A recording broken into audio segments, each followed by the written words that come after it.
Okay. So we are going to start with intracranial pressure, because the nice thing about neuro is, I mean, it's the brain. Regardless of what we talk about, whether it's traumatic brain injury or stroke or brain tumors, they're all going to manifest very similar symptoms with decline in neurological status. So you're going to be looking for those regardless of what the actual neuro problem is. So when we talk about ICP, elevated intracranial pressure, it's going to be that you're going to be looking for some of the same things, and you're going to be trying to intervene the same way to correct the elevated ICP, regardless of what the underlying problem is. So we're going to start with ICP and talk about that, and then we'll move forward with the rest of the stuff. So our skull, it's a rigid cranial vault. There's nowhere for the brain to expand because our skull doesn't give. So when there is an increase in anything like the brain tissues or the blood supply or the cerebral spinal fluid, we're going to have an increase in the ICP, because the pressure exerted by the combination of all three of those components is what gives us our ICP. So our normal pressure in our cranium should be between 0 and 10, with 15 being the upper end of normal. But then once it gets greater than 20 for longer than 5 minutes, that's when someone is said to have an increased ICP. So if it gets above that 20 mark and it's lasting longer than 5 minutes and you're not able to correct it, you definitely need to be notifying the physician as soon as possible. So the Monroe-Kelly doctrine, that is basically what states that there's a limited space in the skull, and when we have an increase in any one of those components, there will be a change in the volume of the others. So that's how our brain can compensate. So in order to maintain a normal ICP, the most common thing that it does to accomplish this is by shifting or displacing the cerebral spinal fluid. So with any disease or injury, your ICP may increase. And when you have an increase in cerebral or intracranial pressure, you have a decrease in your cerebral perfusion. And that's then what causes ischemia, cell death, and potentially, further edema, and it can result in brain death if we don't correct it. So the brain tissues may shift through the dura and result in herniation. So that's what occurs if we don't correct it. And once the brain herniates, that results in brain death.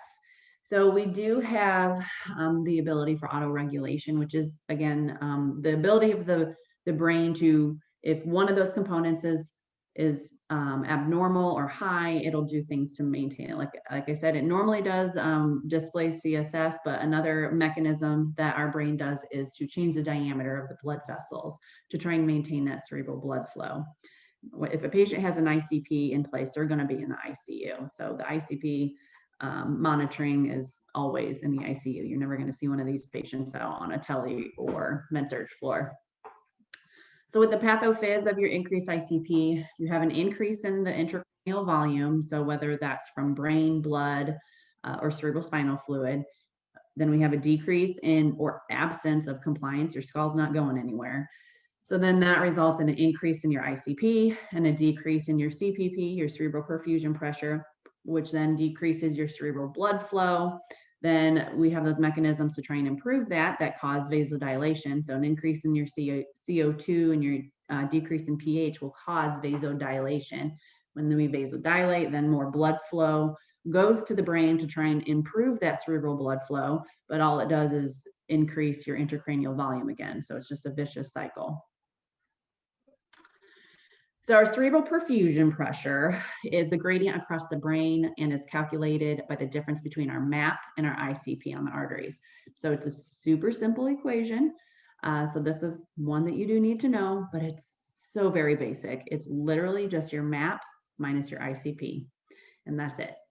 So in order to calculate it, your CPP is not one that just shows up on the monitor like many other things do, like cardiac output and stuff like that. If you have a swan line, your CPP, it is something that you do have to think about and calculate on your own and chart it that way, because all it is your MAP minus your ICP. So, your MAP is always going to be that number in parentheses. and you're not going to have to, calculate your MAP first. You will be given, the patient's set of vital signs along with their ICP. And then all it is subtracting your ICP from your MAP. The normal adult perfusion pressure is between 80 and 100. 70 being the lowest end. Really, once they get below 70, they really want to try and get that corrected as soon as possible. So you want to maintain that CPP as close to 80 as possible, so that way you know that they're having adequate blood supply to the brain, or ischemia can develop. Once that cerebral perfusion pressure, though, falls below 30, there is going to be neuronal hypoxia and cell death. So that would be the extreme, and we definitely do not want it below that level. So causes of increased ICP, of course, your increased brain volume. So that's usually a result of cerebral edema, so brain swelling. And then increase in that cerebral blood volume. So reduction in cerebral oxygenation, factors that cause hypoxemia or hypercapnia, again, that elevated or vasodilation, ineffective airway obstruction, endotracheal suctioning, all those can increase our cerebral blood flow. And then increase in metabolic demand, so things like fever, activity, pain, stimulus, seizures, too many nursing activities done together. So these are the type of patients that we do not want to cluster activities for. Any other patient that we're trying to promote their sleep-wake cycle and stuff, we usually try to just cluster all those activities together, so that way we don't disturb them and allow them to sleep more. These patients, we usually can't do that, because overstimulation will just cause a rise in that ICP. So you may only be able to do a little bit at a time and then come back, after that ICP has gone back down. And then obstructed venous outflow. So anything, a tumor, neck positioning, or trach ties that are too tight and compressing the jugular vein, an increase in the intrathoracic or abdominal pressures. So coughing, vomiting, PEEP, if the PEEP is set too high on the ventilator, that can cause that obstructed venous outflow as well. Hip flexion, Valsalva's maneuver. So all the things that you see on here are causes of increased ICP. So we know that we want to do the opposite, so that way we don't increase the ICP. So we want to get rid of fevers. We want to try and suction as little as possible. So these are the type of patients that you definitely do not want to do routine suctioning for, and causing them to cough, because that will increase their ICP. So if they sound clear and they don't have any, drainage or anything that they're coughing up, don't suction them. There's no need to. So just doing all these things to prevent an increased ICP. So your Icp Monitor specifically is a tool that helps us correlate our objective data with the clinical picture and helps us determine our cerebral perfusion. ICPs are usually placed with patients with severe brain injury, or if they have other neurological disorders with a GCS less than 8. We also place them to see their response to drug therapy, such as mannitol. So mannitol is our most common osmotic diuretic that we give for our brain injured patients. It works more specifically to help improve cerebral edema. So it's going to be, again, our most common. But loop diuretics are also a potential option as well. It's just you'll usually see mannitol used primarily. It may even be like a PRN order that says, give for ICP greater than 15 or 20, whatever the physician's order is, to help decrease their cerebral edema. I like that. Looks good. So then we have, okay. What does GCS stand for? Glasgow Coma Scale, sorry. I know, yeah, if there's any, I abbreviate a lot after like the initial slide. So if you forget or don't know what it's for, yes, please stop me. So yeah, once they have a GCS, especially seven or less, they're considered to be in a comatose state. So, so yeah, generally if they have a GCS less than that 8, they might decide that Icp Monitor is beneficial to see if that's the cause of what their declining GCS is from. So then the different locations, this is just a picture that shows potential different areas where your Icp Monitor could be located, as well as the drains. So So we'll talk about that too here in just a little bit. Your EVDs, which is your extraventricular drains. So not only do we place ICP drains to monitor their intracranial pressure, but we also place the drains to try and relieve that pressure as well. So clinical manifestations, your earliest sign is a change in LOC. As your CPP starts to decline, of course, you're going to see changes in their level of consciousness because they have a decrease in that cerebral perfusion. So restlessness, confusion, increased drowsiness, they can become more stuporous. And then as it progresses, of course, comatose state and seeing some posturing or flaccidity, pupillary changes, their Cushing's triad that I talked about last week, as their brain begins to herniate. Again, this is a late sign. This is a very bad sign if they do start to display those signs of Cushing's triad with their increased systolic blood pressure and that widening pulse pressure and bradycardia.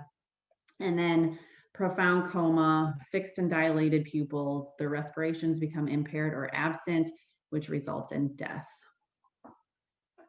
So our management goals. So we want to keep our ICP less than 20 and our cerebral perfusion pressure above 70.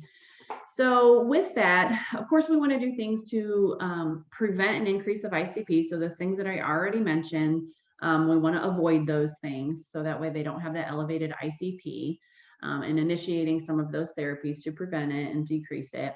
And then identifying the cause and treating it permanently. So of course, whatever the cause is of their elevated intracranial pressure, we want to try and treat it, whether it's a brain tumor or traumatic brain injury where they possibly need to have a craniotomy and removing, you know, a hematoma or blood, those type of things that are increasing their ICP. Of course, they're going to try to do those.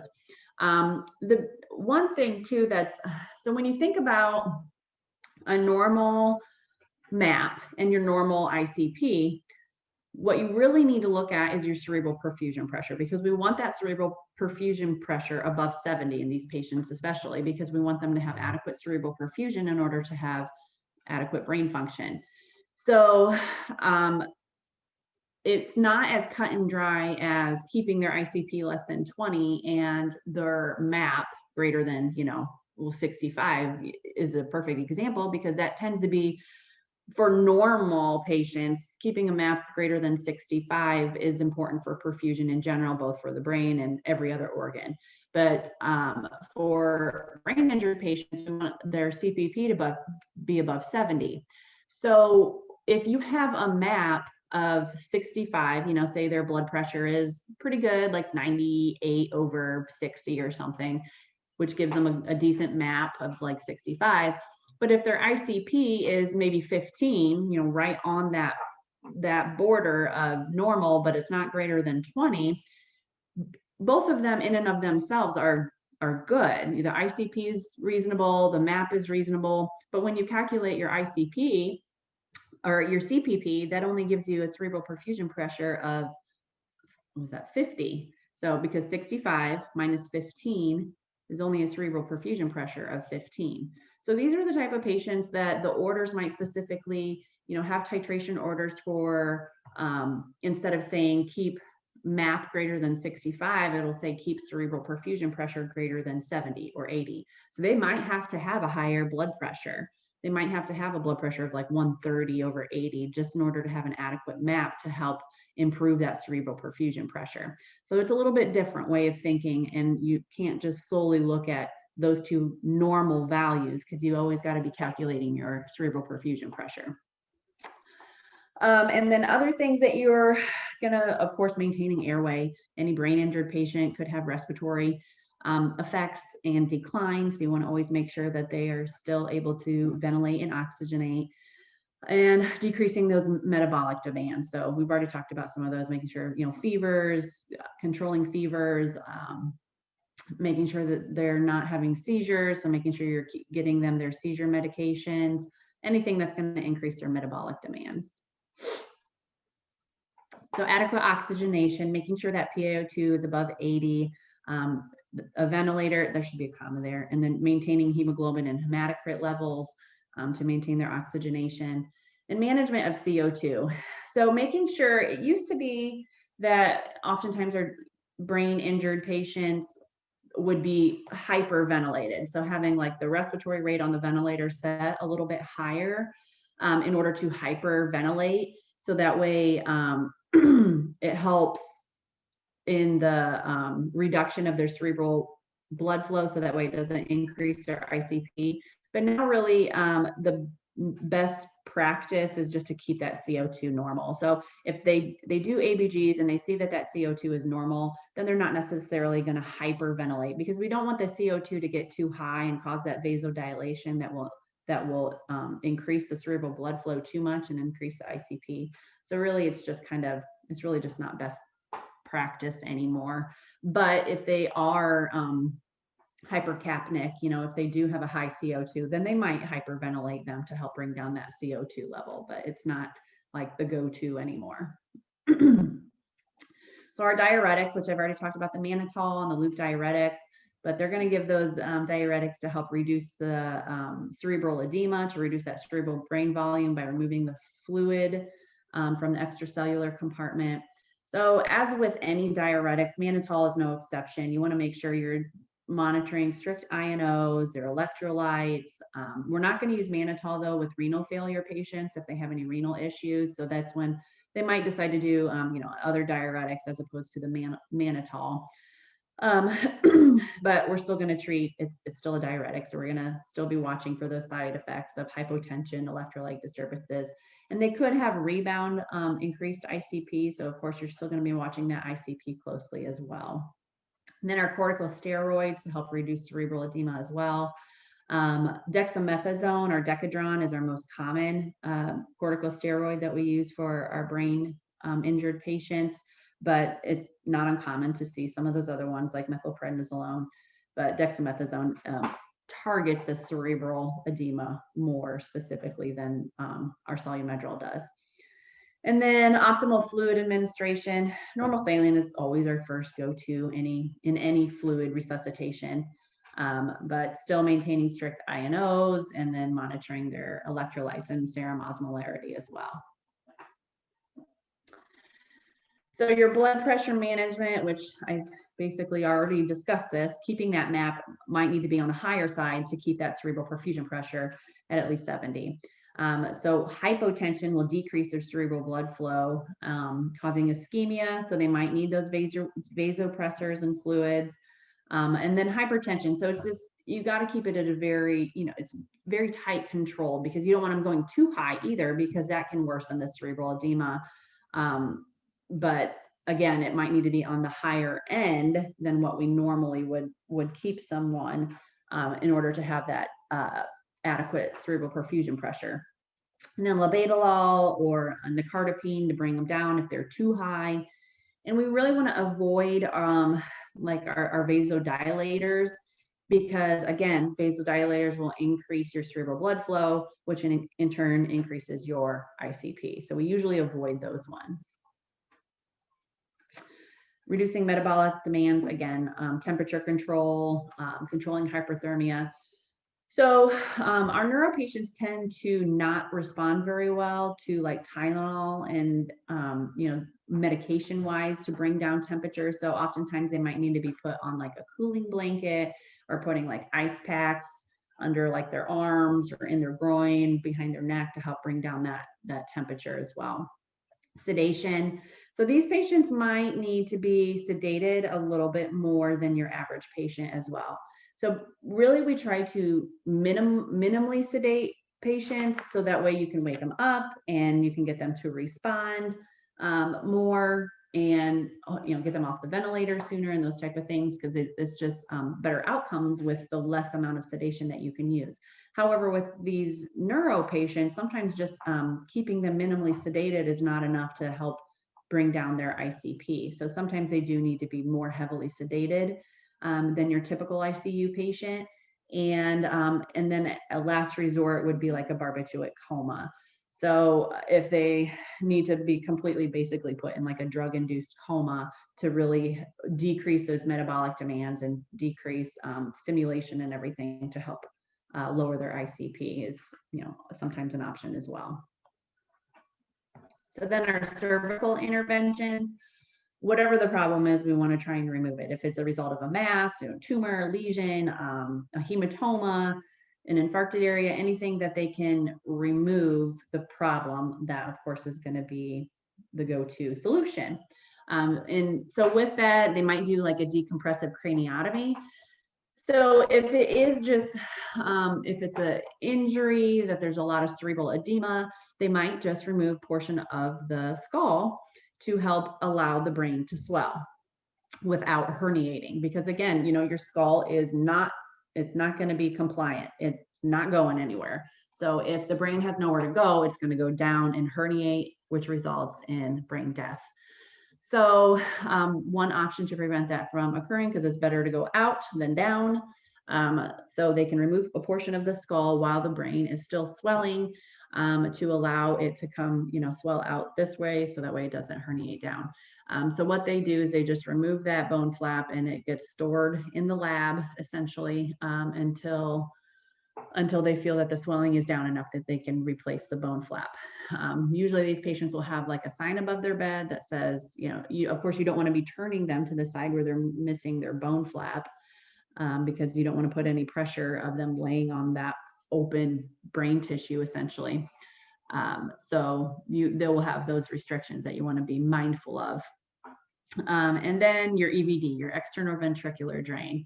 So that, or your ventriculostomy, which allows the drainage of your cerebral spinal fluid from the ventricles to an external closed system. And it's often used in conjunction with an ICP. You usually will have if you have an EVD, you almost always have an ICP, but you might have an ICP without an EVD. Because they might just want to monitor the brain pressures, but there's not necessarily anything to drain, especially if it's just a result of like edema and swelling. So they might just have the ICP in place, but usually if you're gonna have an EVD in place, they're gonna wanna monitor those pressures as well. So here's an example of the setup there. This would be an example of your EVD with an ICP. So here you have the drainage system itself that then goes to the patient. And then this is older looking, but that would be like an example of your Icp monitor. So your EVD, what it does is drains into this little collection area, and you want to be measuring your patient's output every hour. And then you kind of turn this little stopcock here and it flows down into this bag. And then when this bag fills up, you can replace it. But this is all a closed system that stays that way. So the orders sometimes might be very specific. It might say, drain 10 mLs every hour. So in which case you would keep, it's not shown in the picture, but there's like a clamp that would be over here closer to the patient, like closer to the drain itself that's inserted in the head. And you would clamp it and then unclamp it every hour, allow 10 mLs to drain and clamp it back up. Some just allow it to drain continuously and you just have to monitor it closely to see how much they're having out. And one thing you always want to do with your EVD drains is always make sure that it's clamped when you're repositioning your patient. Because as you can imagine, if you're, raising their head up or down or turning them, just moving them all around, that fluid is just going to start dumping out of their brain. And you don't want you don't want too much to be just dumping and causing those pressures to drastically decrease. So you always want to make sure you're clamping your EVD. Sorry, was someone asking something? Hey, I saw this yesterday with my preceptorship in ICU, and they actually had a level attached to a string to make sure their patient, is that to keep them from draining too much?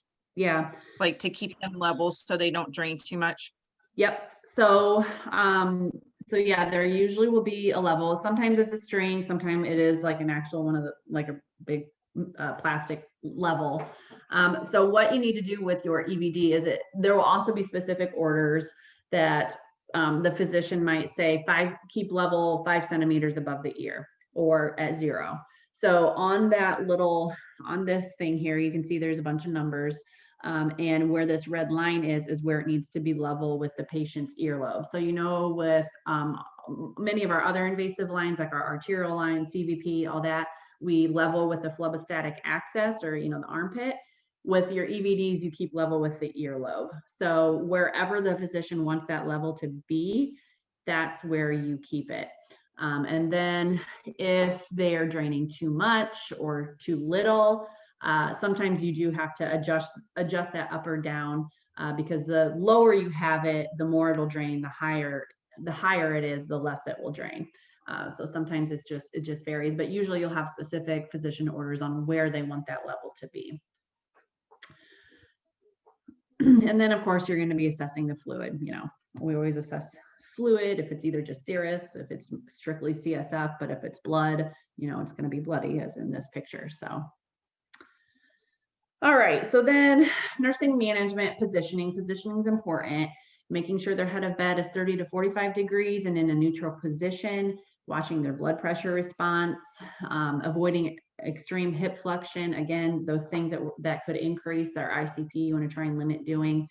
Limit endotracheal suctioning and pre-oxygenate with 100% oxygen, avoiding those high levels of PEEP, again, because that increases the intrathoracic pressure that can increase their ICP, avoiding excessive stimulation and noise, conversation. So these patients too, I mean, right now we're fortunate in that there's not too many visitors that are allowed in the hospitals right now. But during times when it's, you know, people come and go so much, you really need to educate the family on minimal stimulation. We often have signs in front of the doors that say, you know, neuro precautions, you know, so that way it kind of tells people that you need to limit the amount of stimulation that patient has. And sometimes it's amazing. You think that they're not aware of their surroundings, but you know, I've seen patients whose family member comes in and starts talking to them, and you just see their ICP like jump up. So really explaining to them, and sometimes even just showing them the numbers, like, hey, you know, I know you aren't meaning any harm, but you really, if you just want to sit here and hold their hand, that's fine. But every time you talk to them, their ICP is jumping up. So I need you to just, you know, just maybe be quiet and just don't say much and don't overstimulate him, you know, those type of things. So you just really got to do some education with the family sometimes. Especially, it always seems like it's the, you know, the young trauma patients who have like a bazillion people that come to visit, and it's just like they're having a party in the room or something. It always seems to be those young ones. But so just doing a lot of education and being strict about the visitor policy and stuff like that. Avoiding Valsalva's maneuver, so making sure they're getting stool softeners so they're not straining, spacing out those nursing activities again, because you want to make sure that that ICP should return to normal within 5 minutes. So if whatever you're doing, you may only be able to do the patient's bath, you know, the front side, and then wait 20 minutes and then come back and do the back. So that way you're just not overdoing it for those patients. So then we have brain herniation, which is a complication of elevated ICP. So your brain herniation is the downward shift of the brain tissue as a result of cerebral edema. There's that Monroe Kelly doctrine again. But trauma creates a shift in these components, and the brain just cannot accommodate, so it herniates.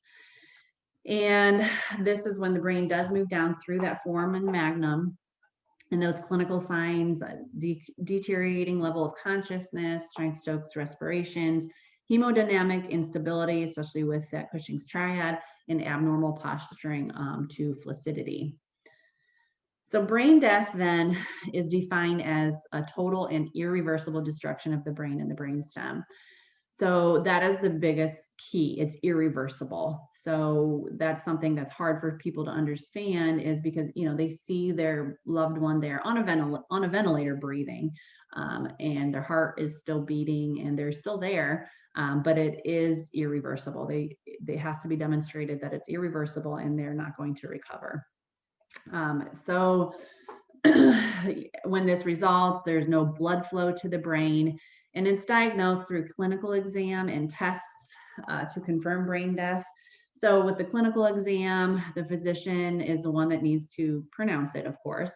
And so that oculovestibular reflex, so that isocaloric test is one of them that can indicate brain death, as well as the apnea test. So they are removed from the ventilator and are making no ventilatory efforts after being removed.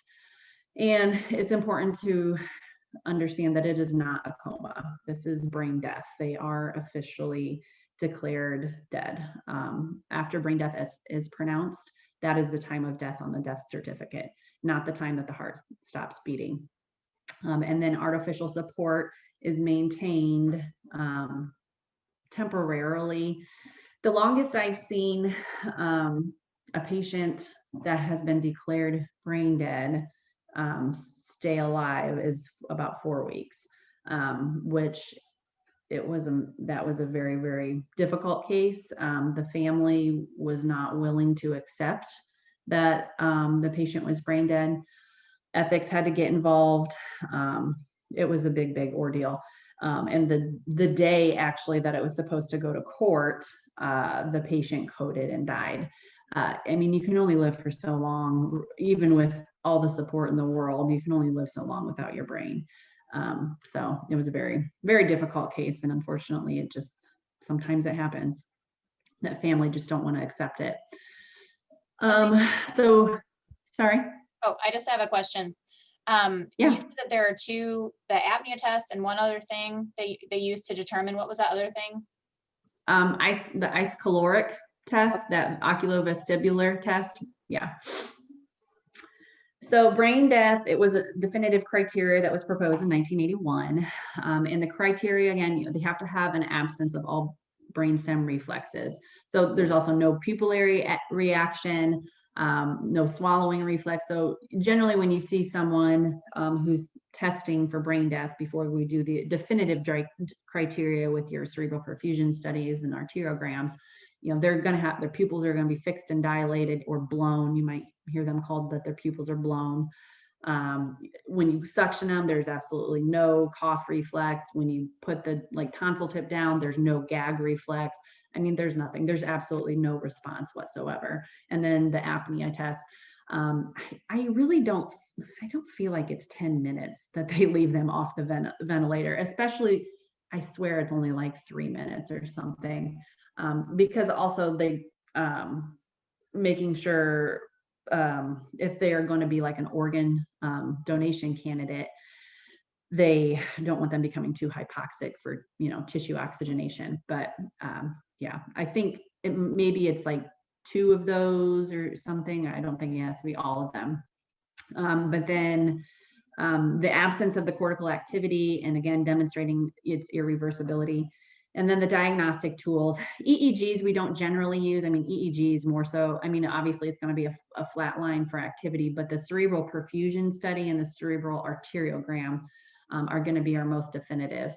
And especially if they've been hypothermic for any period of time, as morbid as it sounds, one of the kind of things that we say is they have to be warm and dead.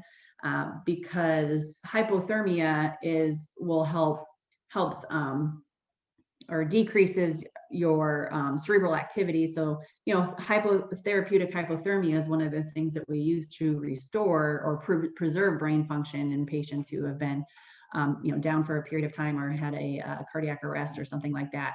So they do have to be normothermic in order to be declared as well. So your brain flow study.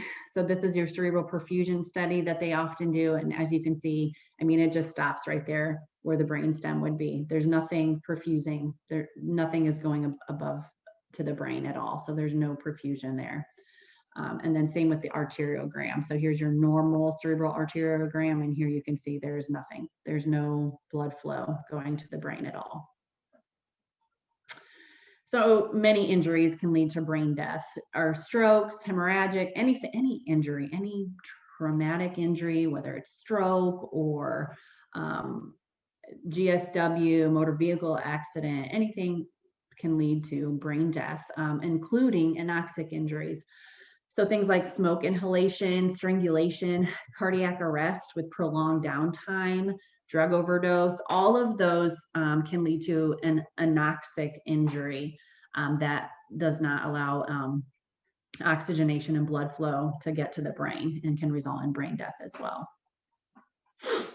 So when there's anticipation of brain death, the physiological changes that produce general organ system dysfunction and the anticipation and prompt treatment of these problems greatly enhance the success of organ transplant.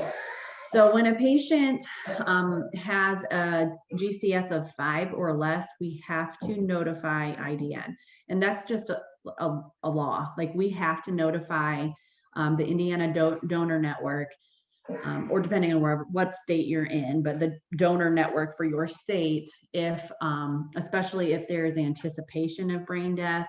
But even if it's not a brain injured patient, if there's a GCS of 5 or less, it can indicate likely decline, that they need to be notified and get the process going as soon as possible.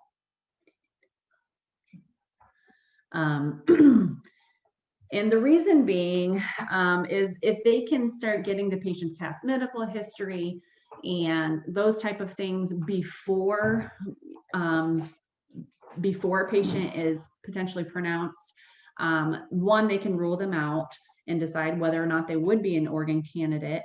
And two, the donor network has an 81% authorization rate compared to 11% when requested by hospital staff. Okay, good. So that is huge. I mean, when you think about organ donation, I mean, there's so many people that need organs out there. And if you as the bedside nurse is presenting to the family about organ donation and you only have an 11% chance of them saying yes, as opposed to 81% when it's presented by the donor network, I mean, that's huge. So us as the bedside nurse, and the physicians are not supposed to either, should never approach family about organ donation. The donor network, which they say that often, it's often because they're still looking at you like as this person who's caring for their living loved one. And now you, the bedside nurse, is now saying, hey, it's looking like it's going to go this way. How do you feel about organ donation? Now in their mind, they're seeing you as someone who just wants their organs instead of caring for their loved one, when they thought that they could trust you to be caring for them. So the donor network is specially trained in how to approach families about it. And again, they're still seeing the hospital staff caring for their loved one. And now here's this other unrelated agency that is trying to do the best in a bad situation. So they just have much better approval rates. Now, if the family comes to you and specifically asks, that's a different scenario. You can say, yes, it is a potential option, but why don't I get you some information for someone that you can talk to? And then you can call the donor network and be like, hey, they're interested. They want to start talking now because they can see it's heading this way. So then you can get them on board even sooner. So, but you as a staff should never, ever approach family about organ donation. It's just, and believe me, physicians have done it in the past and have gotten in big trouble. So just avoid it. Lindsay? Yeah. So who is the bridge to the donor network then? Like, I mean, we have the information, but who, we are. Okay. We so are kind of undercover. Right. Yeah. Okay. We just don't talk to the family about it. We talk to the donor. It's our responsibility to report a GCS of 5 or less to the donor network. So there's a 1-800 number that you have to call and report, like, the patient's on a ventilator, their GCS is less than 5. And then they ask you a series of questions, their past medical history, what their white blood cell count is, what they came in with. Like, it's a whole bunch of information that you have to give them. And then they review it, and then they'll call you back and determine whether or not they even would be a potential organ donor, because sometimes they're not, and then that's it, case closed, you don't have to do anything else. especially like cases, elderly, or, they've got a history of cancer, a recent history of cancer, or they're septic, those type of things, oftentimes exclude them. So then there's like, yep, they're not an organ donor, but sometimes they can be a tissue donor still. And they might just say, call us back with time of death and we'll notify the tissue agency. But that's really about it. But if they are, especially in cases with younger traumatic brain injury, whether it was an accident or something like that, I mean, those patients generally are an organ donor candidate. So in those cases, then you notify the network, and then from there, and you give them the contact information for the next of kin, and then it's kind of like over to them. They talk to the family. You don't talk to the family at all regarding it. Organ donation, these patients, especially after they've been declared brain dead, it's some of the neatest and hardest patients to take care of, because you're simply trying to keep those organs viable for donation. And obviously you're not really caring for the living person anymore, but just the organs, in order to help many people. I can't remember, like one person who can donate everything. I think it's like, I can't remember. I want to say it's like 13 people or something like that can benefit if it's everything, tissue and everything included. But the family, it's the hardest. That is definitely some of the hardest thing, because they still see their loved one there, and they don't see that they're gone oftentimes. And then when you do get the final, because it takes a couple days after someone's been declared brain dead to find all the matches. So and make sure every organ is perfect before donation. So it takes 2, 3, 4 days. And then after, when the representative comes in and tells the family, a kidney's going to an 8-year-old, I'm gonna start crying. This is really neat. So give life. So makes the whole process a lot better when you hear all the people that get helped. Dang it, I didn't cry yesterday. Gotcha. What's really cool about you crying though? You still, like, even though you're instructing most of the time now, your passion shows through. And during these last weeks of school, as we're trudging through it, that's like super heartening to see. So thank you. Well, you're welcome. In a weird way. What are you doing? Gross, get out of here. And then my son tries to give me a booger. So yeah. Glad I can keep it real for you. Okay. So now that we've learned about our ICP, we are going to go into our brain injuries first, and then we'll go to stroke, and then we'll do spinal cord last. All right. And I don't have, Dave, bring me my phone, please. I don't have a clock over here. It's not showing up on my computer. All right, so now we have our brain injury and dysfunction. And as I already mentioned, a lot of this stuff, again, it's still going to be a lot of the same things over and over. I know, but can you bring it to me, please? Because I need to see when I'm going to break. Thank you. All right, so yeah, we'll try and break about 10:15 as usual. All right, so our head injuries is just a broad classification of any injury to the scalp, skull, or brain. Lots of people have head injuries every year, and in the most common causes trauma, especially from motor vehicle accidents. The highest group for brain trauma are males ages 15 to 24, those young, stupid boys. And then those that are younger than 5 and the elderly. So those extremes of ages, of course, as well. Young kids are more clumsy, and then our elderly are always high risk for falls. Head injuries, especially depending on the severity, can forever change a person, as I'm sure you know. If you've known anyone with any significant severe head trauma, they are often, just forever changed. Head injuries kill more Americans under age 34 than all other deaths combined. And half of all head and spinal cord injuries occur every year, again, are from car crashes. So we have primary versus secondary injury. So your primary injury is the initial damage. I mean, it's pretty self-explanatory. It's your primary problem, whether it's from contusion, laceration, blood vessel damage, acceleration or deceleration, foreign object penetration. And then your secondary injury evolves after the initial insult. So that's afterwards when they start having the edema or ischemia or anything that's been associated with the trauma, but it's the secondary injury. Again, the continuum, similar to the other one that we looked at, there's the injury and there's swelling and bleeding that increases that ICP. There's nowhere for it to go.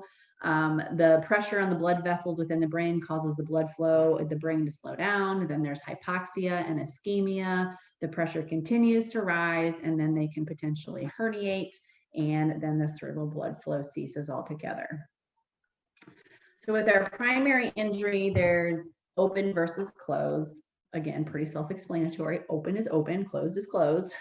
Open, either a penetrating object or something where the integrity of the brain and the dura is violated. And then they are exposed to outside contaminants, brain matter can leak, blood, anything. And then your closed is more the blunt force trauma.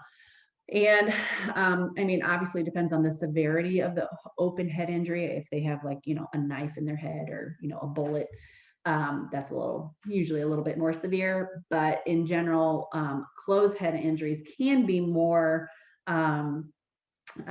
serious because there's nowhere for the brain to go. At least with open head injuries, it can swell or, can go out of the open area as opposed to going down and herniating, whereas with closed head injuries, they're at a higher risk for that herniation.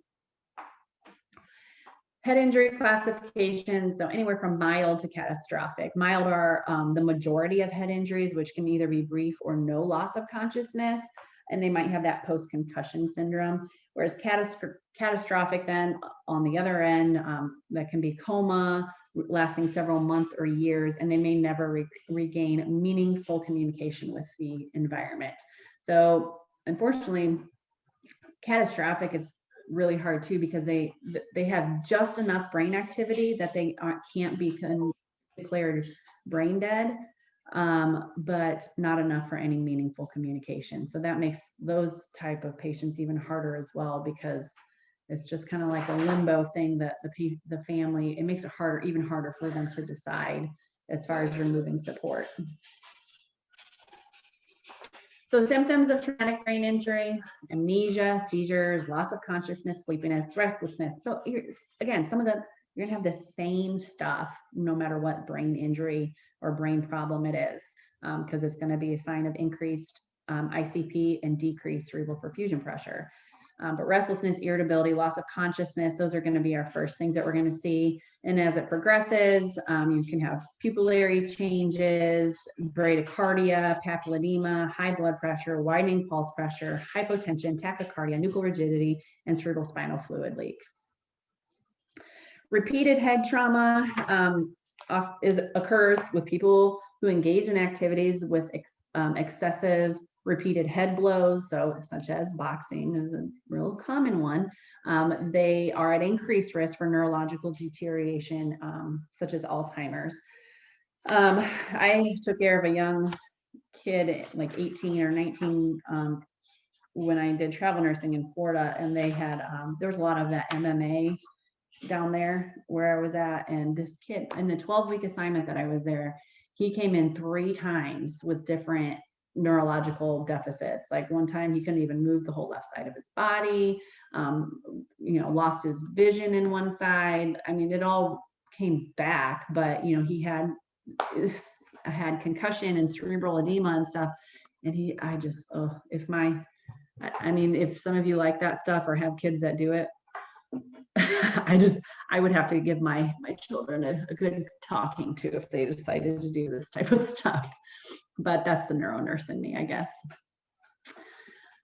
So indications of a head injury, of course, if they have any wounds on the head, that could be an indication that they have some type of head injury. Fractures, bruising, of course, loss of consciousness, nasal discharge, and also ear discharge, because that could be a cerebral spinal fluid leak from the ears or nose. Stiff neck is another one, that nuchal rigidity. And then skull fractures. There's different types of skull fractures that we have. We have simple and linear, which is there's just a break in the bone continuity. Comminuted is splintered or multiple fracture lines. Depressed, that can be really bad because, again, it's impinging on the brain tissue. And then basilar, which is the fracture of the bones that form the base of the skull. When you have basilar skull fractures, they are more inclined to have cerebral spinal fluid leak from the nose or the ears. And if they do have that, then you know that there's an opening that is allowing that cerebral spinal fluid to leak, and they are in danger of infection. So making sure that if the patient does start to have drainage coming from the nose or the ears, checking to see if it's really cerebral spinal fluid. One quick way, but not a definitive diagnosis, that halo sign, putting the fluid on a tissue or something, so the cerebral spinal fluid will separate from the blood and it'll form kind of like that halo look around it. So that's one way to just do kind of like a real quick possible assessment that it might be cerebral spinal fluid. But the most definitive would be to get the test strips or send it down to lab. And if it's positive for glucose, then you know it's cerebral spinal fluid. So that would be the most diagnostic way. But the HALOS test is, again, it's not as reliable, but it is just a real quick possible assessment that you could maybe tell the physician, this is what I see, and then they might order the the check for glucose to be sent down to the lab. So another sign, if they have a basal skull fracture, is the raccoon eyes or the battle sign, which is that bruising, behind the ears, because that can be indicative of a basal skull fracture as well. And then, of course, a CT scan or an X-ray, either one will show fractures in the skull. But also getting an H&P, making sure you get details of the event if they're able to, if they remember it, because we know they can have amnesia and stuff from the event, from head injuries, but able to, getting that full history to see how it occurred and just events leading up to it. So then treatment, again, it's very similar things as we've already talked about to decrease ICP, bed rest, quiet environment, those things to decrease stimulation, doing our neuro checks routinely, and then a craniotomy possibly to remove those bone fragments. So concussion then is defined as a momentary interruption in the brain function with or without loss of consciousness. And it's also known as meningeal edema. Signs and symptoms: loss of consciousness, headache, irritability, amnesia that could be permanent of the event and time surrounding the event, dizziness, confusion, unsteady gait, and then diagnosing. So X-ray is not going to show an actual concussion, but it will rule out other findings. So if it's a negative X-ray, but they have all these symptoms and they have a known event, so that's why getting their H&P is important. If they know, they got hit in football or they fell and hit their head, whatever the case may be, if you know that they hit their head and they have all these signs and symptoms with a negative X-ray, that's when they're usually diagnosed with a concussion. Then there is post-concussion syndrome. It commonly follows mild head injuries, and it's often regarded as psychosocial in origin. But signs and symptoms: headache, irritability, insomnia, poor concentration and memory, and then symptoms may persist up, for months after the event. So they might, after they've had a concussion, they could have those signs and symptoms for quite a while afterwards.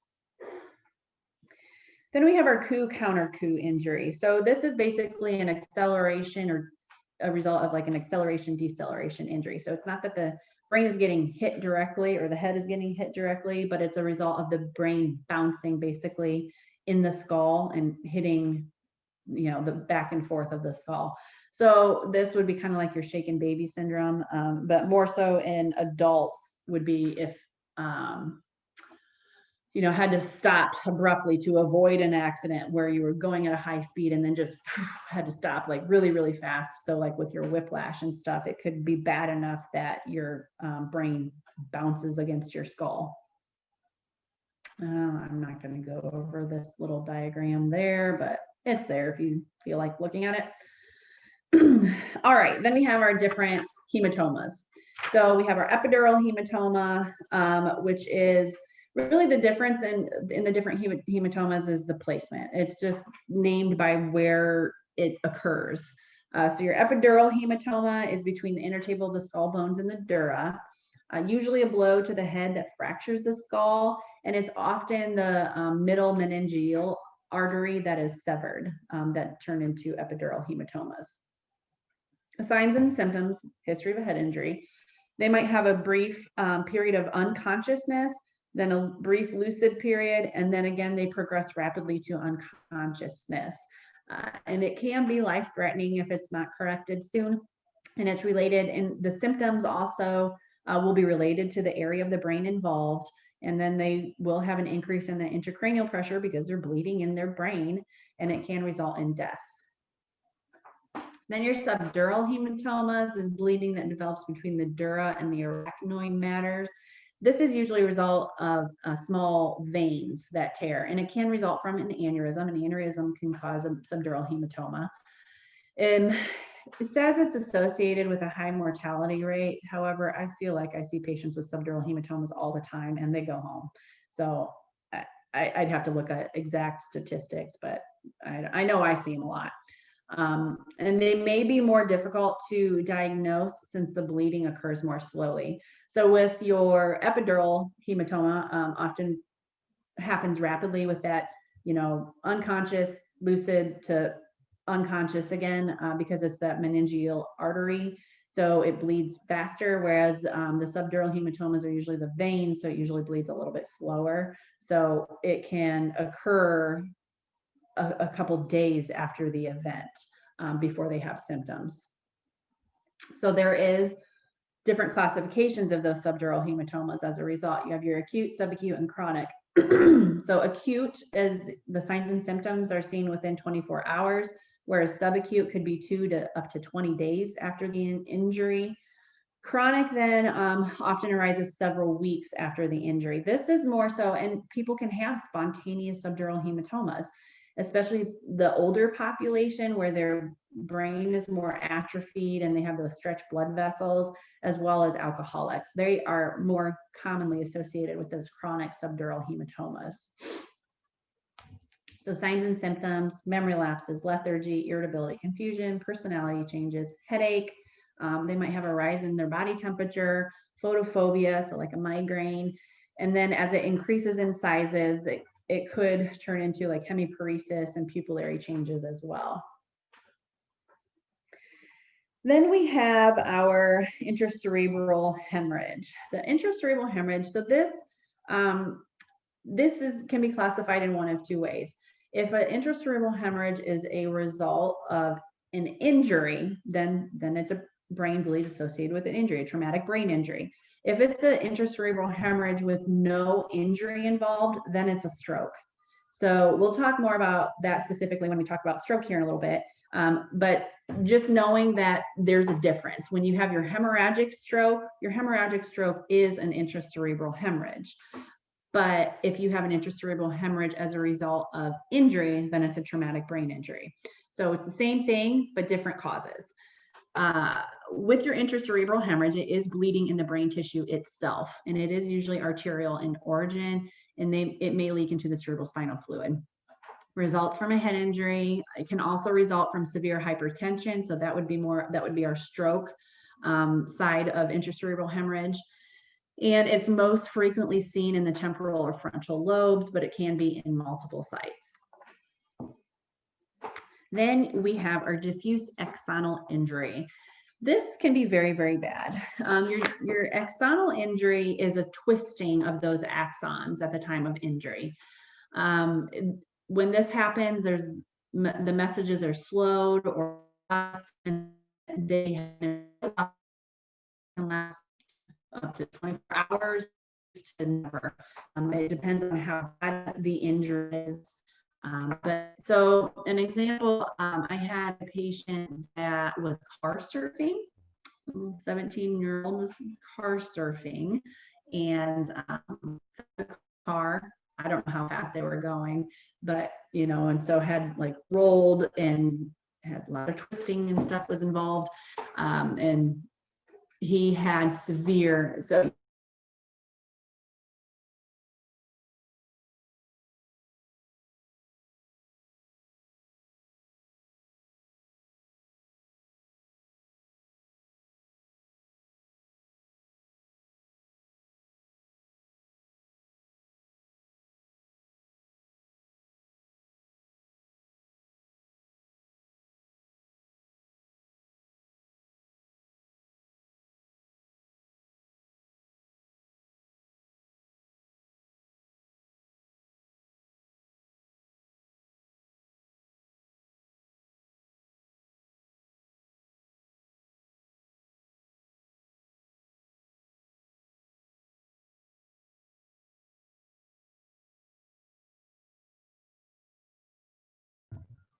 hello, did I lost you guys for a minute, didn't I?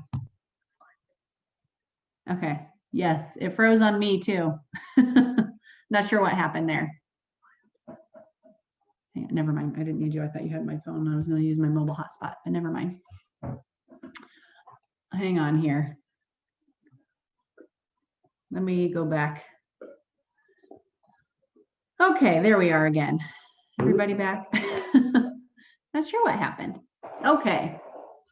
Anywho, so this gentleman that was car surfing had this axonal injury, had the shearing of the axons, and they actually did a bilateral bone flap, which I've never seen done before or again since then.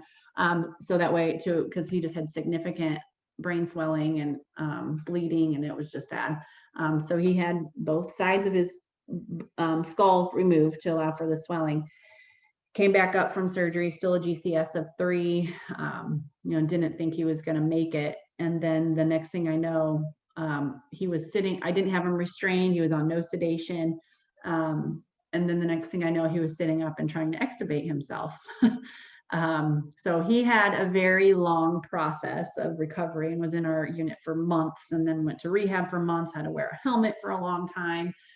But he recovered, so it was pretty amazing, because usually if you see a shearing injury, it is a really bad prognosis. So he was very lucky. All right, next slide. There we go. So then we have our anoxic brain injury. This is caused by a reduced oxygen to the brain from reduced circulation or from injury. And it leads to tissue damage that causes further swelling and anoxia, and there can either be primary or secondary. So primary, again, would be if it's an actual brain injury that causes the anoxia, whereas secondary is a secondary anoxic brain injury would be like your result of your full arrests, where they, you know, maybe had some downtime where the brain wasn't receiving oxygen, or an MI can cause anoxia, sepsis. Anything that prevents the brain from getting adequate perfusion and oxygenation can cause a secondary anoxic brain injury. Then we have our intracranial surgery. So intracranial surgery is craniotomy that involves opening the skull surgically to gain access to intracranial structures. It's performed to remove a tumor, relieve ICP, evacuate blood clot, or control hemorrhage. So we've kind of already talked about this. They cut that bony flap, and they can reposition it and hold it in place with wires after surgery. But oftentimes they do just leave it off for a period of time until they know that the risk of swelling has decreased. So there's the different approaches. You have your supratentorial, infratentorial, so above and below, and then you have your transsphenoidal, which that is gaining access through the nose. Oftentimes when a patient has the transsphenoidal approach, I mean, yes, it's less invasive as far as opening up the skull, but they do tend to be more susceptible to cerebral spinal fluid leaks. So they tend, they might have some drainage coming out of their nose for a period of time, and making sure it's not excessive, that they're losing too much cerebral spinal fluid. And then burr holes, it's another alternative approach to relieve some of that pressure in the intracranial structures, where it's literally what the name implies. They just put holes in the head to alleviate the pressure. And the craniotomy or craniectomy, excision of portion of the skull, and then the cranioplasty is repair of the cranial defect using metal or plastic plate. So if they have an injury that results in like having to remove a lot of bone fragments, of course, then they can't put the bones back together. So then they might have to just put a plastic or metal plate in place.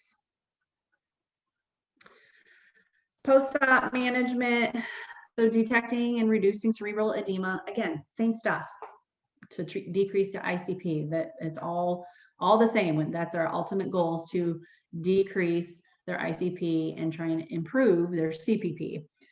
And then potential complications, ICP, elevated ICP, bleeding, hypovolemic shock, fluid and electrolyte disturbances. So that is, especially with our brain injured patients, those are the most common, or some of the most important things that you need to be really looking out for, which is our diabetes insipidus and our SIADH, and then infection and seizures. Of course, any brain injured patient is going to be at risk for seizures. So here we have our diabetes insipidus and symptom of inappropriate antidiuretic hormone. So with your diabetes insipidus, it's not diabetes whatsoever, which I really think in this day and age they should be changing the name, because it's rather disturbing where the name came from, actually. So many years ago, they used to partially diagnose diabetes by the taste of the urine, because it tastes sweet and sugary with the glucose. Whereas diabetes insipidus means tasteless. So they have symptoms of diabetes, but the urine is tasteless or lacks glucose, like it does with traditional diabetes. So that's where the name came from, which is rather gross. But it is not diabetes, and it's seen more often when there's procedures or tumors or anything, injury that involves the pituitary or the hypothalamus gland. And it's when there is failure of the posterior pituitary to release that antidiuretic hormone. So they are dumping large amounts of urine, up to 10 liters a day. So they have a really low urine specific gravity, and then dehydration and hypovolemia results. So in order to correct that, they get lots of fluids, and they need to correct that, and then they give vasopressin. So it's that vasopressin acts as our like a synthetic antidiuretic hormone. So diabetes insipidus, again, and a symptom of inappropriate antidiuretic hormone are the opposite. So really, if you think of it, that I always think of symptom of inappropriate antidiuretic hormone instead of the I being inappropriate. I think of it as increased, because then it helps you know that antidiuretic hormone is increased. So if you have a high antidiuretic, you're going to retain fluid. So diabetes insipidus is your decreased antidiuretic. SIADH is your increased antidiuretic. So it's the opposite. So the urine output decreases, they have a loss of thirst, they have weight gain, irritability, decreased level of consciousness. And then the treatment then with your SIADH is your fluid restriction, and then that hypertonic saline, that 3% sodium for severe hyponatremia. So yeah, they're the opposite of each other, but they often result those. So those are things. Your DI is usually a little bit more common, and it's pretty easy to spot because all of a sudden they just start dumping urine. So if they just had any type of brain surgery, or patients with pituitary tumors and stuff. My dad actually had it's called a craniopharyngioma, which was behind the pituitary. So when they removed the tumor, they damaged his pituitary, which they told him was probably, it was unavoidable that would happen. So he now has chronic diabetes insipidus as a result. So they usually, it occurs that more so with DI than your SIADH, because usually once you disturb that pituitary, it stops releasing it instead of releasing too much. So that's going to be more common than your SIADH. But my dad swore up and down when he was still coming out of anesthesia and everything. He was like, well, I got diabetes now. I've got diabetes. I'm like, it's not diabetes. It's something completely different. Like, which is another reason why they need to change the name, because the layperson has no idea that what diabetes insipidus is, but they just think it's, oh, must just be a form of diabetes. But no, it is not. So management of the patient with a head injury, assuming cervical spine, you always want to assume that, especially, you know, with a head injury, they could have a neck injury. So C-collar, making sure you're maintaining that cervical spine until it's ruled out. Any therapy to preserve brain homeostasis and prevent secondary damage. So again, doing all those things to treat cerebral edema, maintaining their cerebral perfusion, and managing their ICP, maintaining oxygenation, as well as cardiovascular and respiratory function, and managing those fluid and electrolyte balances depending on if they go into DI or SIADH.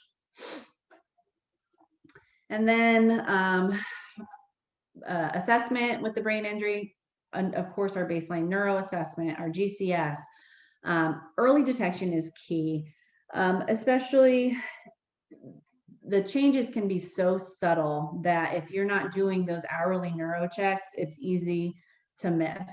So checking their pupils, just going through and doing all those neurological assessments, because the sooner you can intervene, the better outcome, of course, the patient is going to have. How much further am I? Am I almost done with this one? I feel like I got done by now for a break. All right. The interventions are still, again, airway is always important. We've already talked about a lot of this stuff. Suctioning with caution. I know having the rails because they're increased risk for seizure precautions. Avoiding restraints. I mean, that sometimes is just unavoidable, especially because you don't want them pulling at drains and tubes and stuff. And how much longer do I have on this slide? I can't remember where I'm at.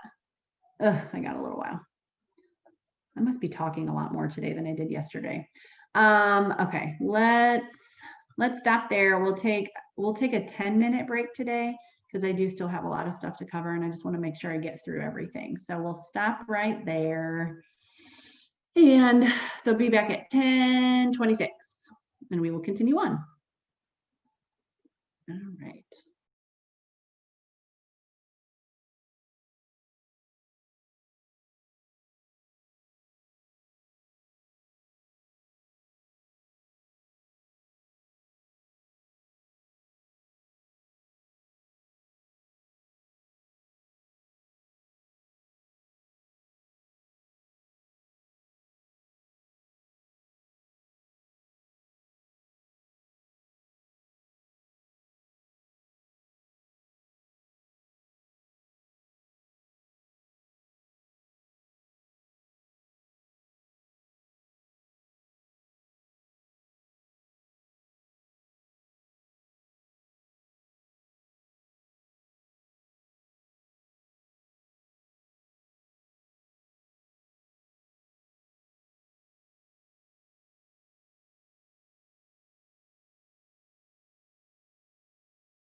Okay. Moving on. All right, it won't take too much longer to finish up this last little bit because it's a lot of redundancy, as I've already mentioned, because it's still going to be, oh, I better start recording again. Oh, it was recording that whole time. Well, I apologize that you're going to have like a big 10-minute pause in this one big long recording. So, okay. So interventions, so strategies to prevent injury. Again, a lot of the same stuff. Reducing stimuli is the biggest thing.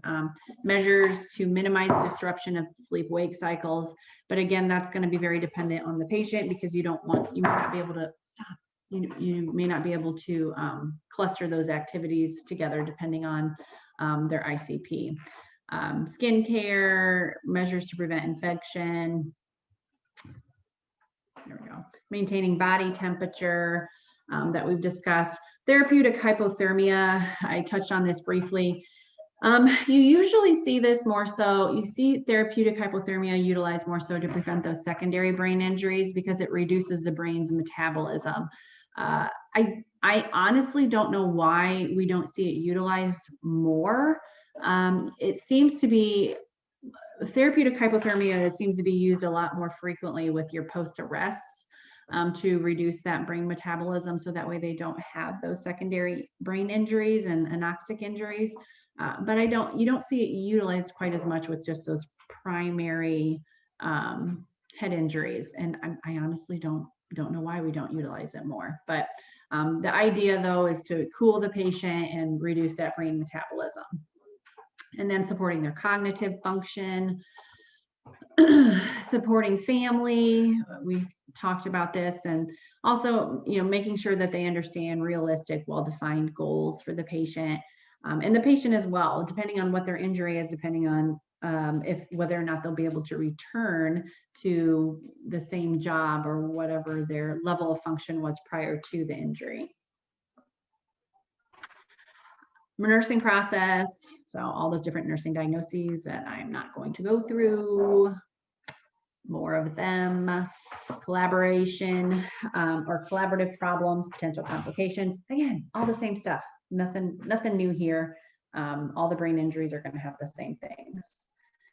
And rehab, there is a direct correlation between the amount of disability resulting from a TBI and the degree of experience and aggressive medical care that is provided. So the sooner all these measures get on board to really promote rehab, the better outcome the patient is going to have. But it's like that with everything. The sooner we intervene in any form, the better outcomes there's going to be.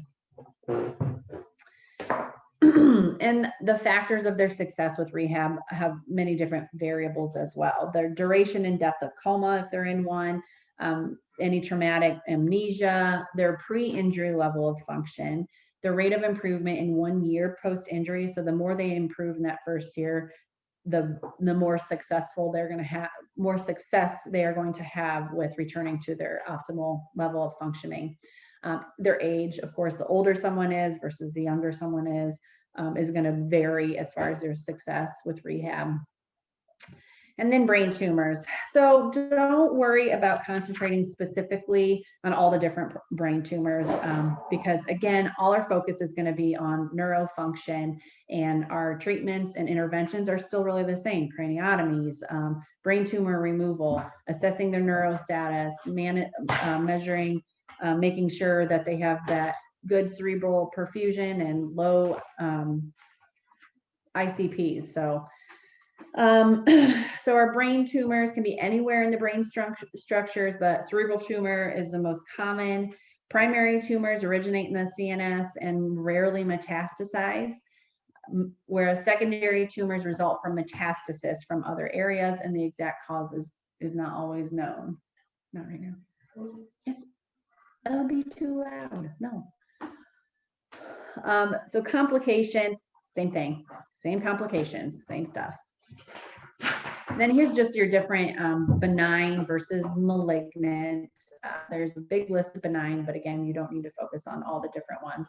And I'm sure if you've ever heard of anyone diagnosed with a glioblastoma, that is our pretty severe malignant brain tumor, and usually they have a very poor prognosis within a few months after being diagnosed with a glioblastoma. So the glioblastoma are kind of like the mother of all brain tumors that are very bad.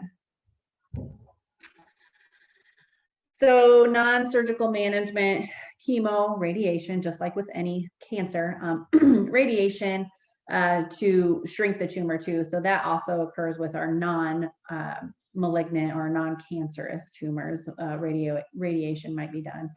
And then the craniotomy, of course, to remove it. And the type of the treatment is going to be based on the tumor and the type of management performed. And you're always going to watch for those potential complications of any treatment. And that's it. I guess I could have whipped through it real quick before break, but that's okay. All right. Now we are going to go to our stroke and aneurysms. All right, so our cerebral vascular accidents or brain attack, as your textbook calls it, which that just makes me laugh because I don't think I've ever heard anybody call a stroke a brain attack. I get that they are trying to convey that it's kind of like a heart attack, but you know, like of the brain, and time is brain, just like time is muscle with the heart and everything. But anyway, it just makes me chuckle.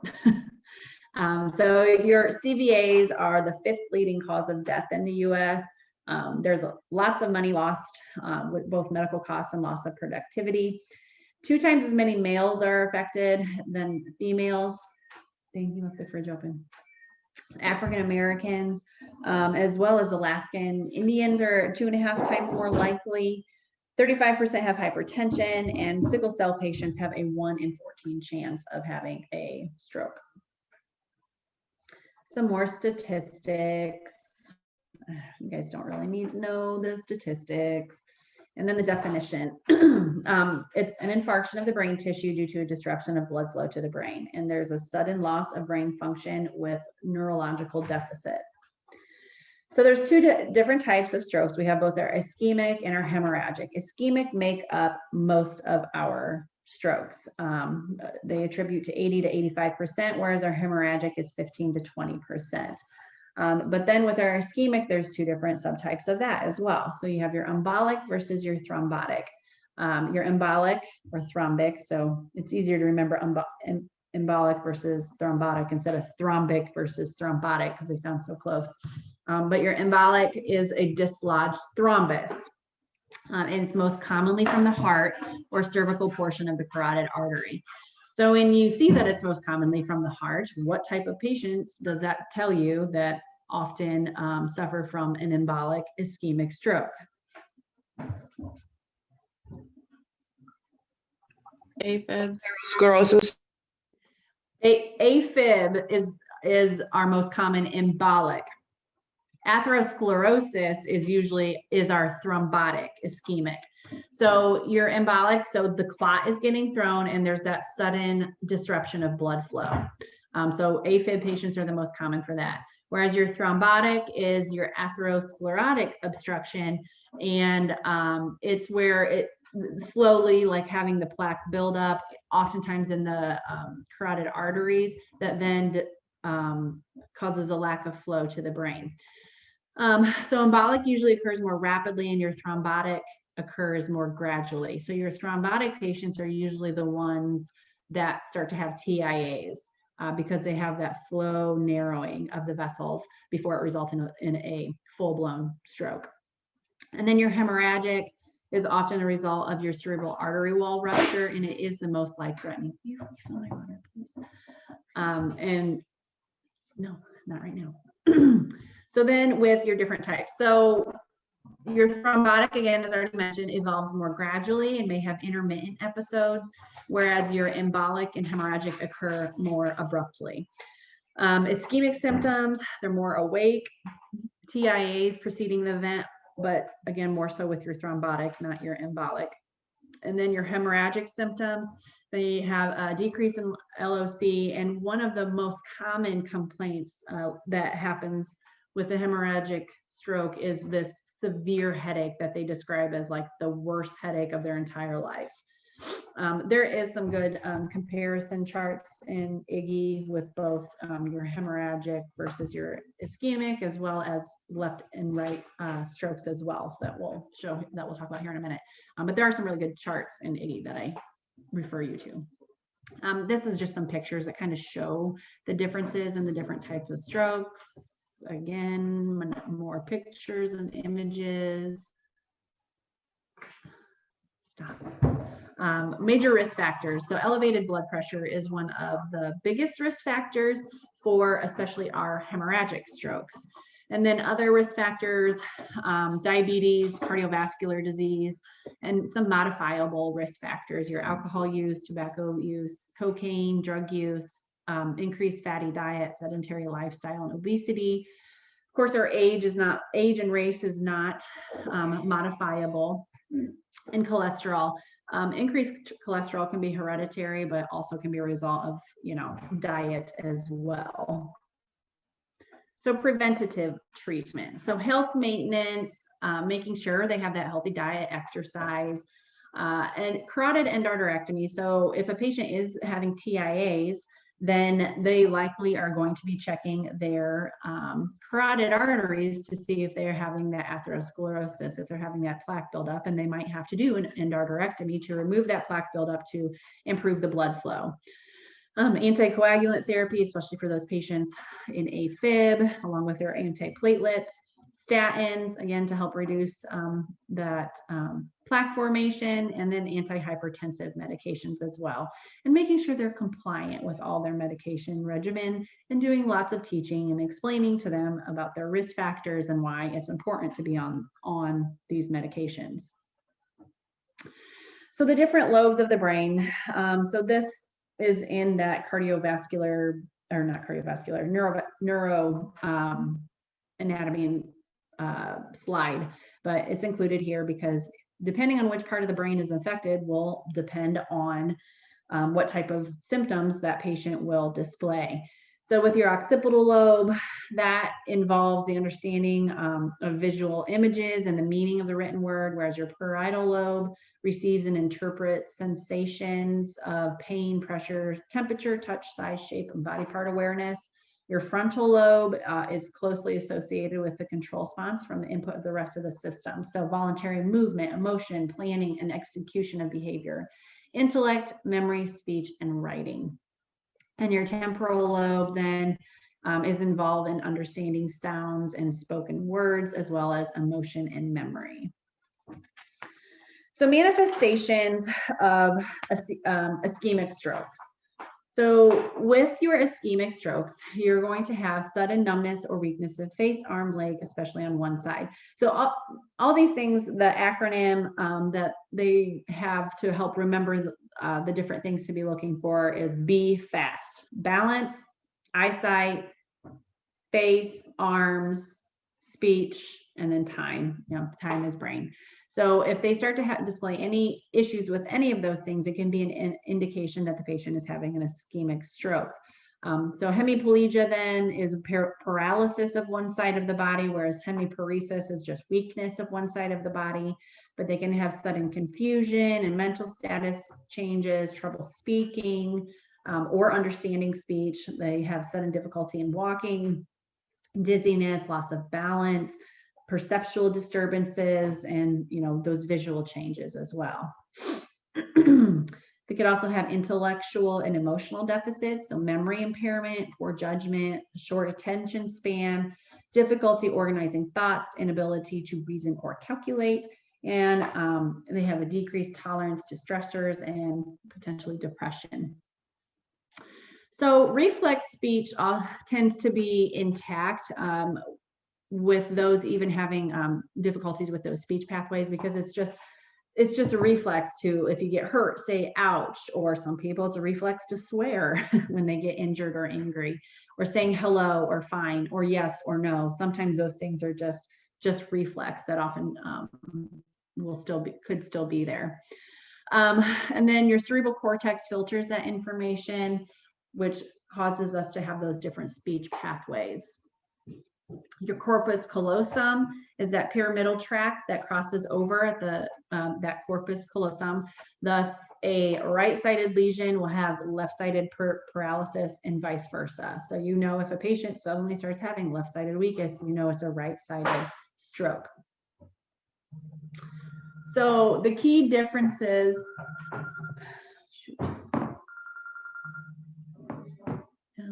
Dr. Adams' office.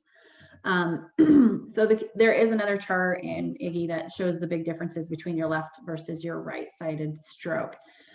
Your left-sided patients, it says that they tend to be easier to care for. It is still difficult to care for those left-sided strokes because they have a lot of communication deficits. So either they have expressive or receptive aphasia or global aphasia, so just altogether speech impairment.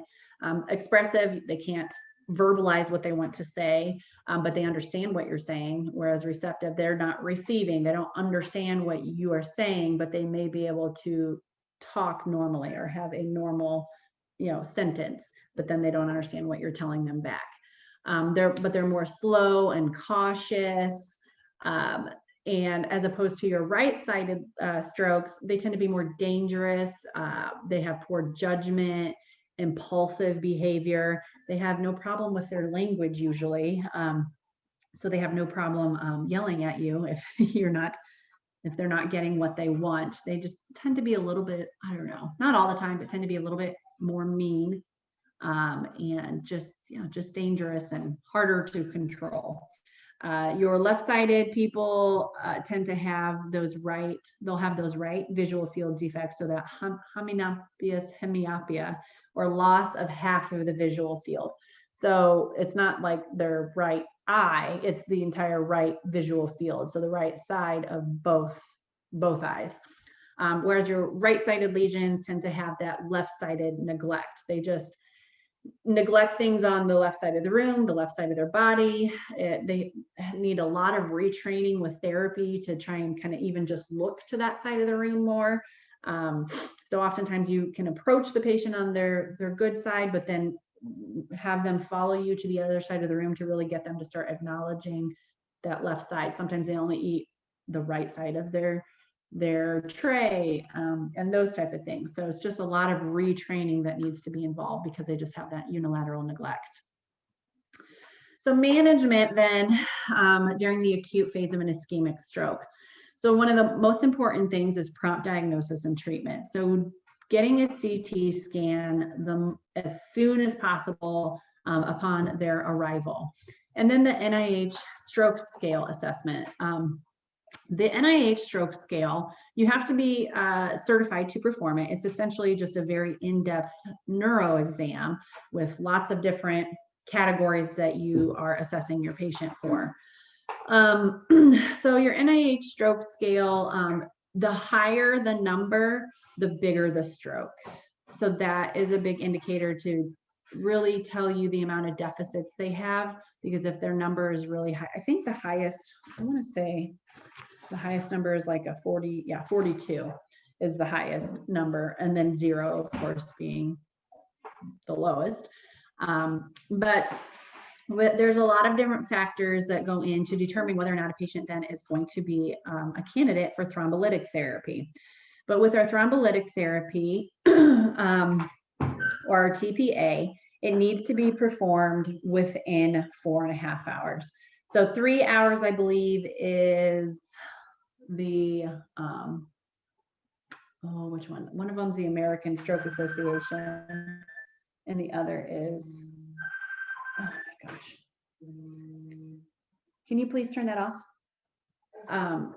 But 4.5 hours being the absolute maximum time frame that someone can go past to have the thrombolytic therapy. So it's really important to know their last seen normal time, because if you don't know how long it's been since they were last seen normal, then they would not qualify for that thrombolytic therapy.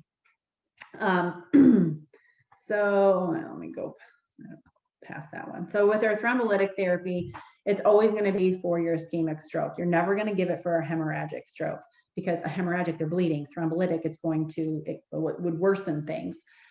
because what the goal is to break those clots. It's a clot buster to allow that blood flow again. So it's breaking down the thrombus that's causing the ischemia.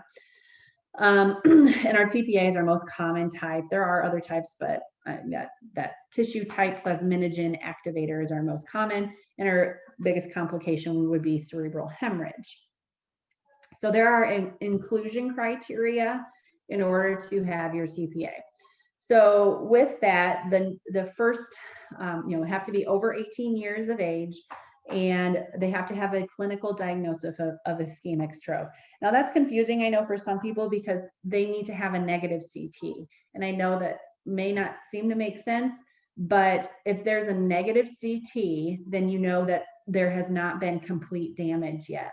But there's a lack of blood flow to that particular area that's causing those neurological symptoms. So they have to have a negative CT scan with measurable neurological deficit. So that's where that time frame really comes into play too, because the longer you wait, then it's going to start to appear on the CT scan, and you're going to see that permanent damage develop. So the CT scan also has to be negative for hemorrhage, because obviously if there's any signs of hemorrhage, then they're not going to be able to receive the thrombolytic therapy either. The FDA, that's what I was trying to think of. I could not think of what the less than 3 hours was the FDA, whereas a max of 4.5 hours is the American Stroke Association, which is usually going to be I know at least at Lutheran, 4.5 hours is the max time frame that someone is allowed before they will allow for TPA. They have to be under that. The dosing, you don't really have to worry about. It is different. I have a video link there that shows how we mix TPA, because it's different than any other drug, because you pull the bolus out and then you administer the drip. But the main thing I want you guys to know about the administration of TPA is, just like with heparin or any of those high-risk drugs, we always double check it with another nurse, because it's dependent upon their weight. So they get 0.9 milligrams per kilogram. So you want to make sure you're giving them the correct dose. And you always want to give the bolus and the drip like back to back. You give your bolus and your drip, start your drip right away, because you really want to maximize that peak in order to have the best benefit of the medication. And that drip needs to be given within 60 minutes. So they give the bolus over 1 minute, and then you give the rest of the medication over 60 minutes. And that's really important that it gets in within that amount of time, or it's not going to be as effective. And we never waste any of the medication. So if you think about like an antibiotic that you're giving, you know how if you give it through primary tubing, there's like 20 mLs of med still in that primary tubing. Well, that's a lot when you think about this drug. It's only 100 mils, 90 mils usually, but total. So if you're wasting 20 mils of that medication in the IV tubing, that's a lot of the medication that they're not getting. So what we do is, once the bottle empties, then we hang a bag of normal saline behind it to allow the rest of that medication to go completely through. So that way the patient gets every last drop. So, and then we're checking vital signs very frequently afterward, and monitoring their neurological status very closely to make sure that they don't have any signs and symptoms of bleeding, as well as any signs of a hemorrhagic stroke that they could convert to.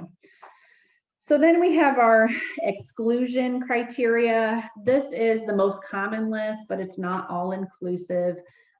So for testing purposes, this is what I want you guys to go by. But know that, in real life, these things sometimes change, because depending on the patient and the physician, some of these things may or may not hold true, but these are the most common exclusion criteria. So elderly, so greater than 80 years old, usually they're excluded for TPA because of their brain atrophy and those weakened blood vessels and stuff already. Receiving TPA increases their risk of having a hemorrhagic stroke. If they're already on anticoagulants, they might be excluded from thrombolytic therapy, because that really increases their risk of hemorrhaging. Systolic blood pressure greater than 185. So that's definitely something that is they're pretty strict about. you're never going to give TPA if they're really hypertensive. You want to try and bring down that blood pressure and keep it down before they consider administering TPA.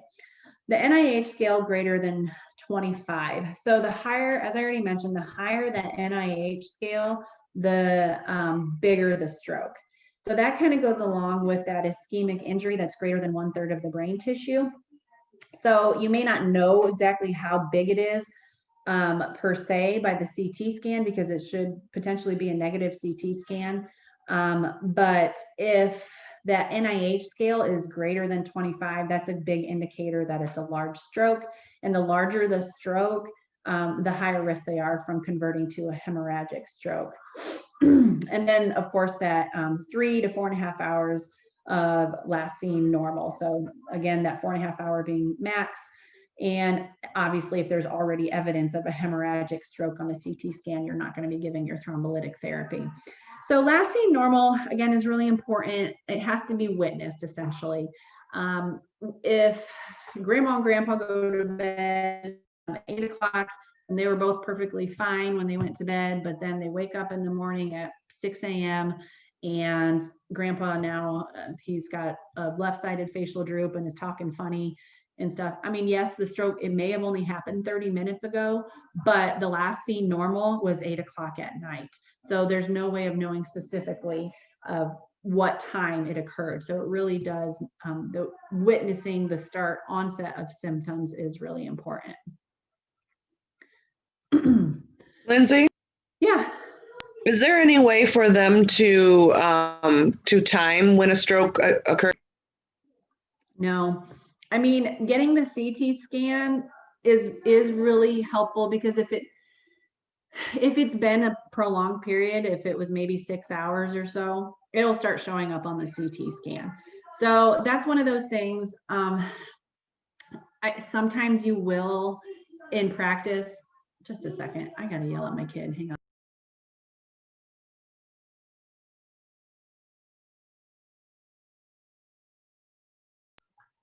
He stayed home today because of asthma issues, and he's been coughing like crazy. So I didn't want to send him to school coughing all over people, but he's wheezy, and I know it's asthma, and I wish I would have sent him.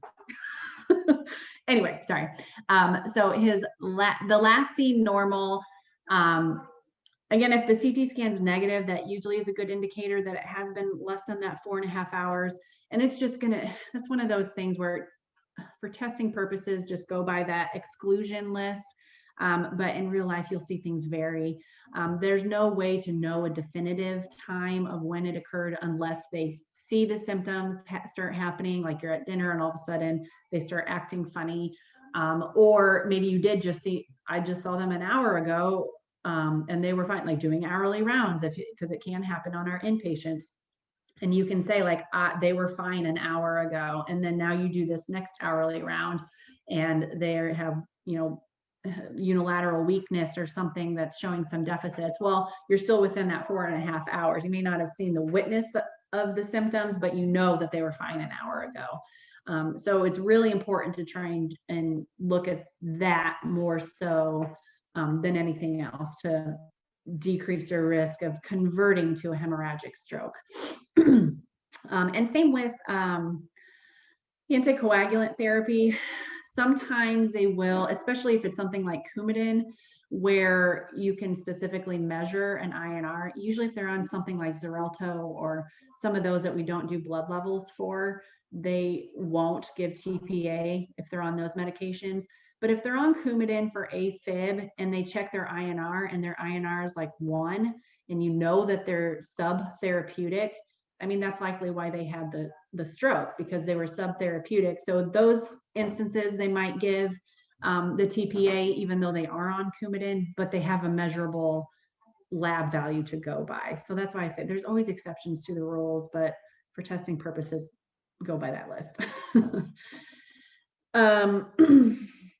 So then hemorrhagic stroke then. So it's our less common stroke, but it is more fatal. It is caused by bleeding into the brain tissues, the ventricles, or the subarachnoid space. It could be spontaneous rupture of the small vessels that are primarily related to hypertension. So hypertension, uncontrolled hypertension, is a big contributor to hemorrhagic stroke. And then you have your subarachnoid hemorrhage that's due to the ruptured aneurysm, or intracerebral hemorrhage that can be a result of amyloid angiopathy. So your AVMs often can contribute to your hemorrhagic stroke, intracranial aneurysms, or medications such as anticoagulants. So patients that are on anticoagulants can have a spontaneous hemorrhagic stroke as well. So with a hemorrhagic stroke, the brain metabolism is disrupted because of an exposure to blood.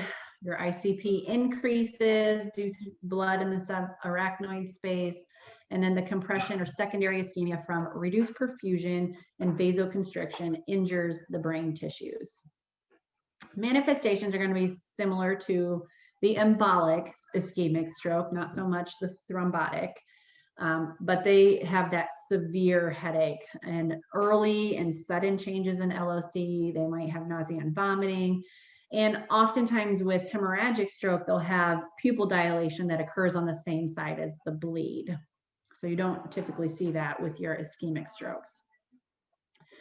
So cerebral aneurysm is one of the big contributing factors of our hemorrhagic stroke, which your cerebral aneurysm is the ballooning of the blood vessels in the circle of Willis. That's the most common site, because that's where a lot of areas of bifurcation are, and that's where those aneurysms occur most often.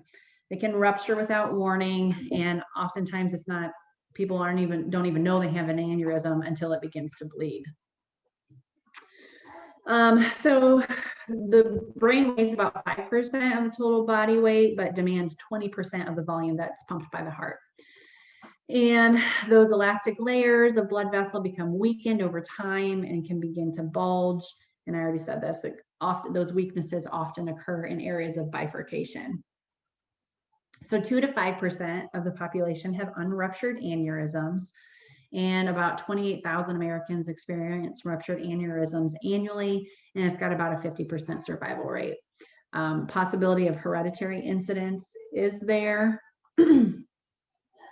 20% of people have more than one aneurysm, and if you have an aneurysm, the greatest risk is those that are less than 40 years old of having more than one. Kind of a scary thought. The incidence of other types of strokes have been reduced, but hemorrhagic, especially aneurysmal, has not been reduced, which, if you think about it, ischemic strokes have many more modifiable risk factors as opposed to hemorrhagic strokes. And then if you can treat the aneurysm before it ruptures, the outcome is much better. Well, I think that's a no-brainer, no pun intended. But obviously, if you can correct it before it ruptures, your survival is going to be better. I already said that. I need to delete some of this redundancy through here. Smoking increases the incidence, and as well as age. Sometimes they're finding that connective tissue diseases increases the risk, trauma to the vessels, and bacterial infections. There's an increased incidence in females ages 40 to 70.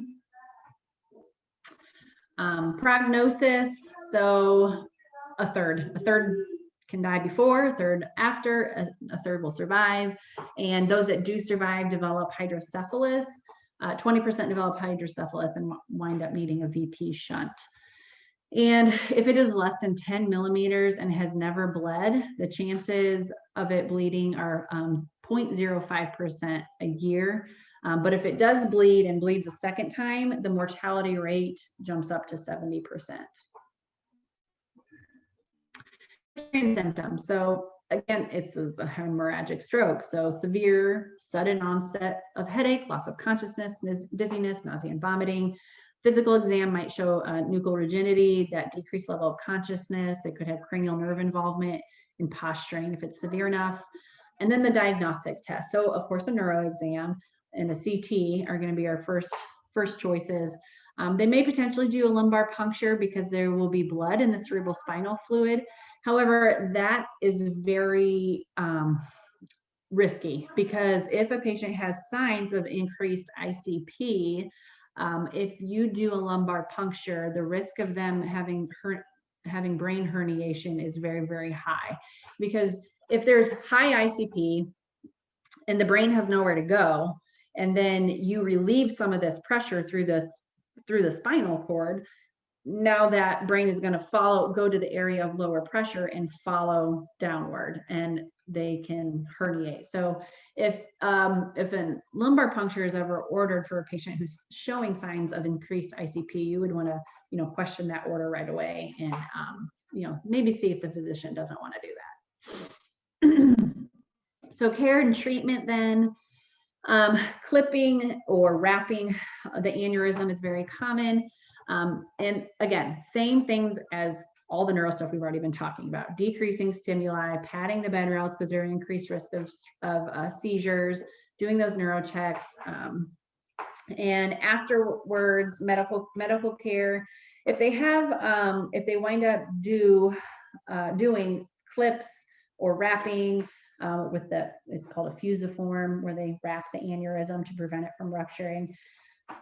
They wait until after spasming stops. So they can have those cerebral vasospasms, and they get medication that will with that, which I think we have that. I have that in a couple slides here. Yeah. So prevention, tight control of hypertension. So that is one of the biggest differences between your hemorrhagic versus your ischemic strokes, because with your hemorrhagic strokes, of course, you don't want them to be hypertensive. You want to bring down their blood pressure because you don't want to increase their risk of bleeding more. Whereas with ischemic strokes, the physician might specifically want the blood pressure to be a little bit higher to improve that cerebral perfusion.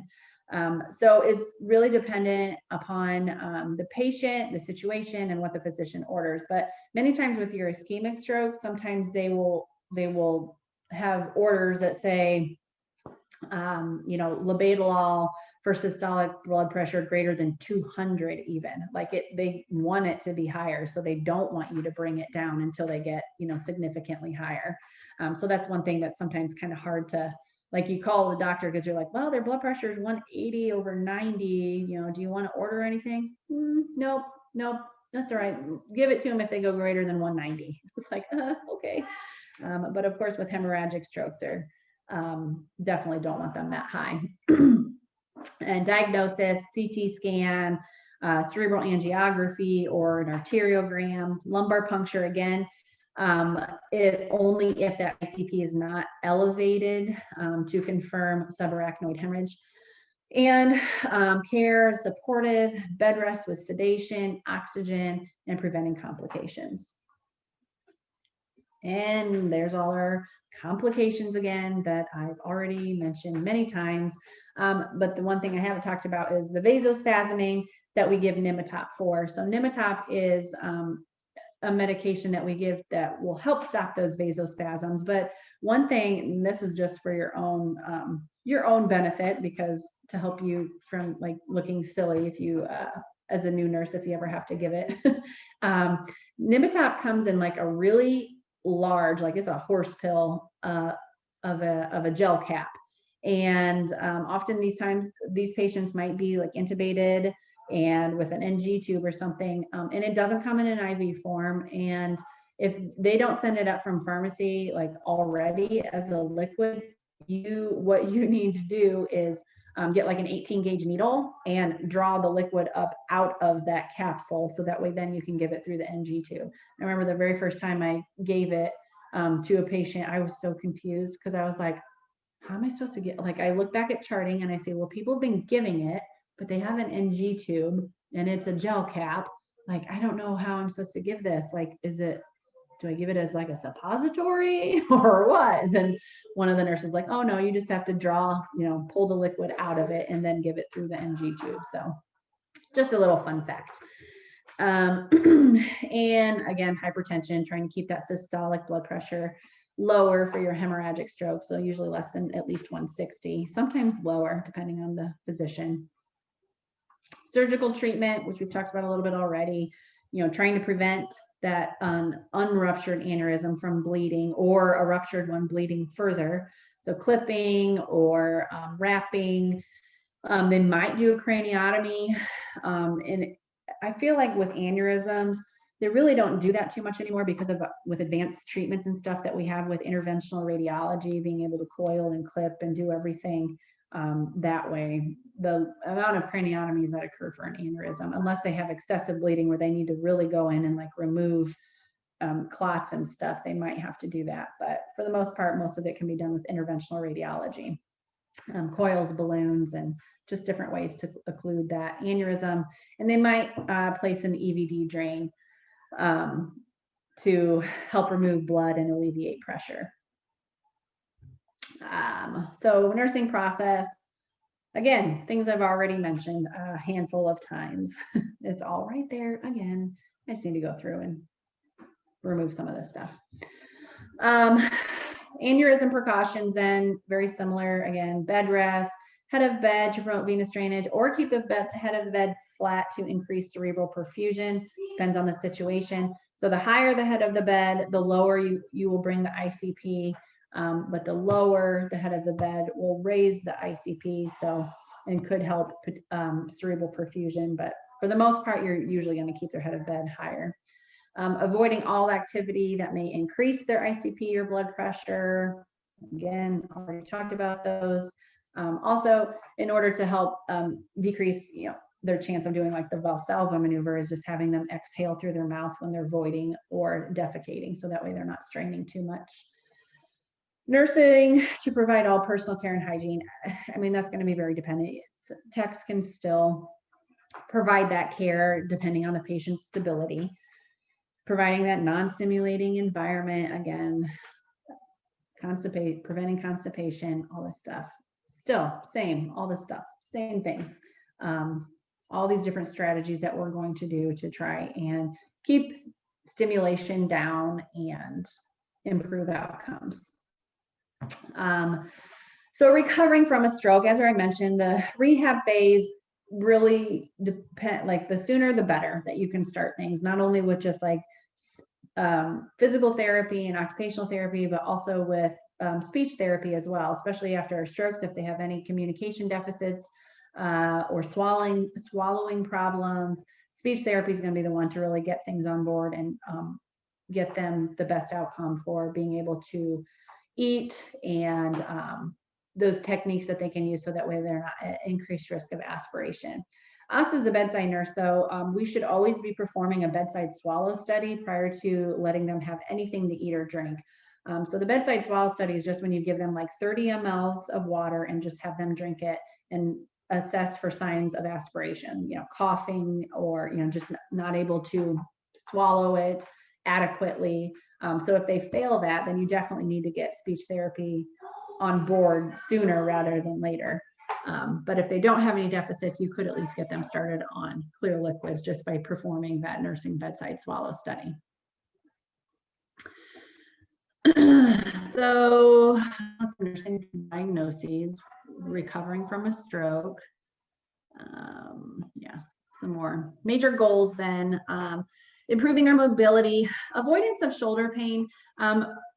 Patients, especially if they've got weakness on one side over the other where they're not able to use that shoulder. The shoulder tends to be one of the joints that gets the most affected by limited mobility. And also when you're helping transport the patient, being real careful because they have no way to like do any resistance as you're like lifting up. So you can really hurt that shoulder easily. So making sure that you're avoiding lifting a patient from that shoulder and doing good range of motion and everything, because the shoulder tends to be the most affected a lot of times. But then other things, preventing aspiration, continence of bowel and bladder. Sometimes they need bowel and bladder retraining. And then other major goals, their thought process, communication, skin integrity, especially with limited mobility, restoring family function, improving sexual function, in absence of complications. Of course, you're going to focus on the whole person, providing encouragement, listening to the patient. You might need support groups. Turning, we know turning is important for any patient with limited mobility. Passive range of motion. And then also too with the affected side, especially if they have complete paralysis on one side, doing things to position the hands and fingers, and doing like the braces and stuff like that that prevent contractures, or those boots that prevent like foot drop and those type of things. Just making sure that those range of motion and those different things that we can utilize to prevent contractures and complications. And then again, I already talked about that, the preventing shoulder abduction, and don't lift by the flaccid shoulder as well. More exercise stuff, get them out of bed as soon as possible. Setting realistic goals, again, using devices and modifications so that way they can do as much self-care as possible.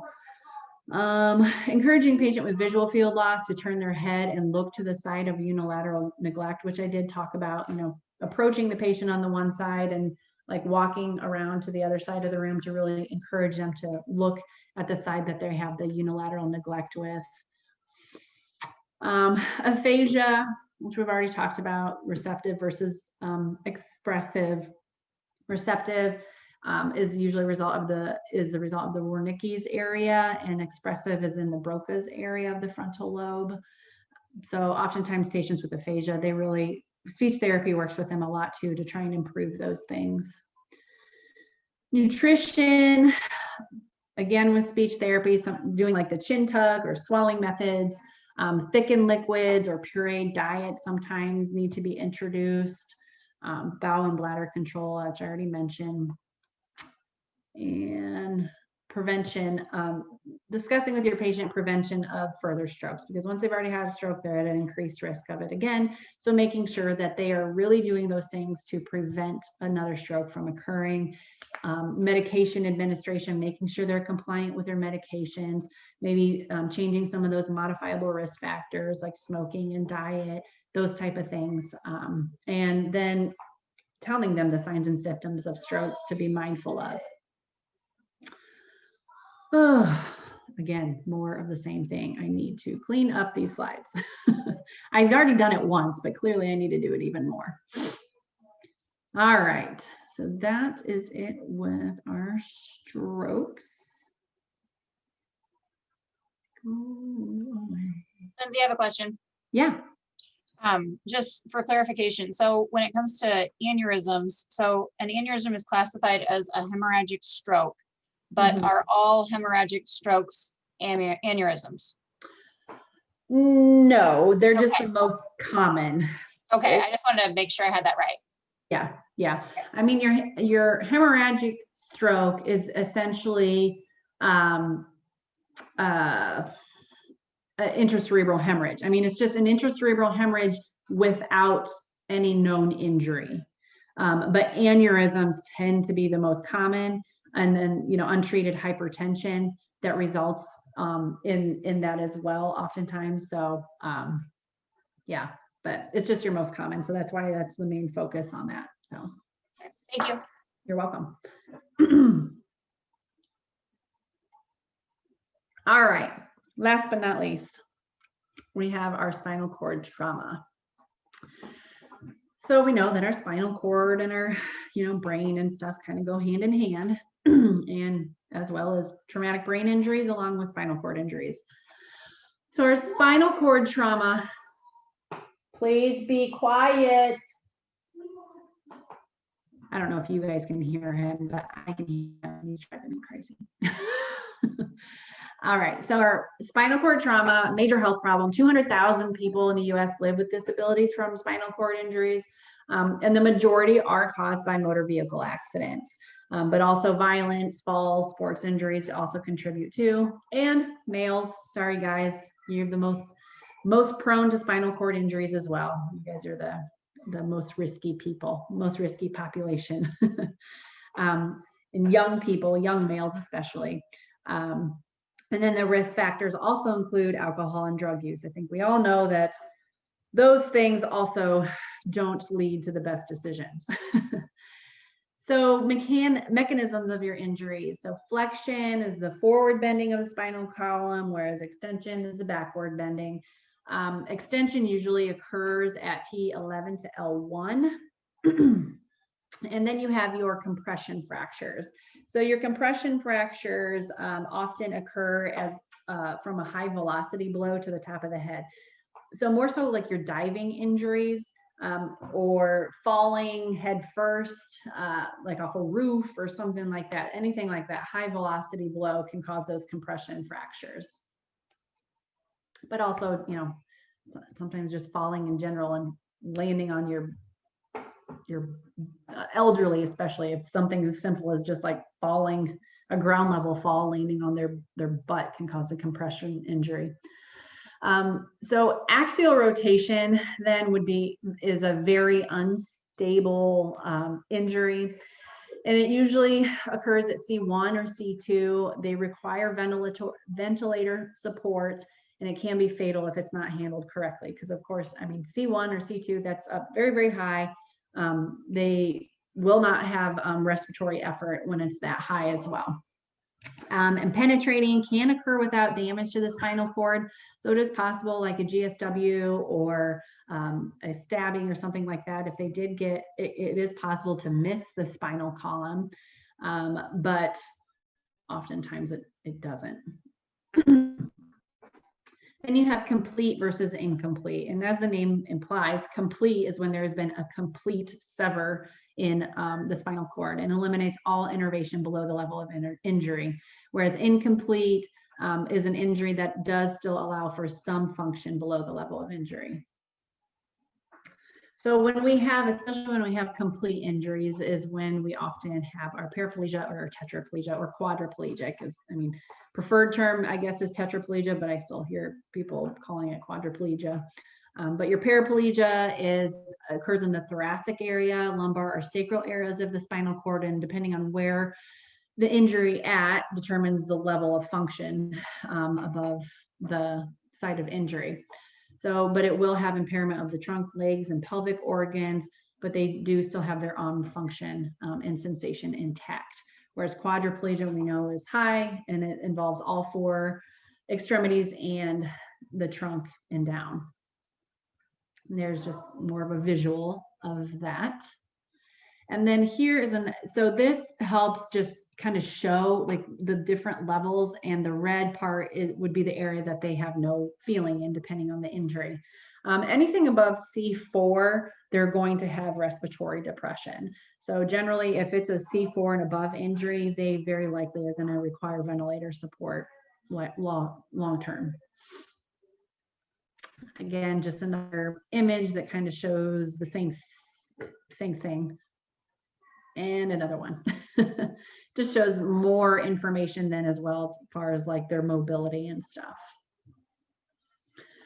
Emergency management of spinal fractures. So we always want to immobilize the head and neck. So any type of injury, we usually try and maintain C-spine, put a patient in a C-collar until we rule things out.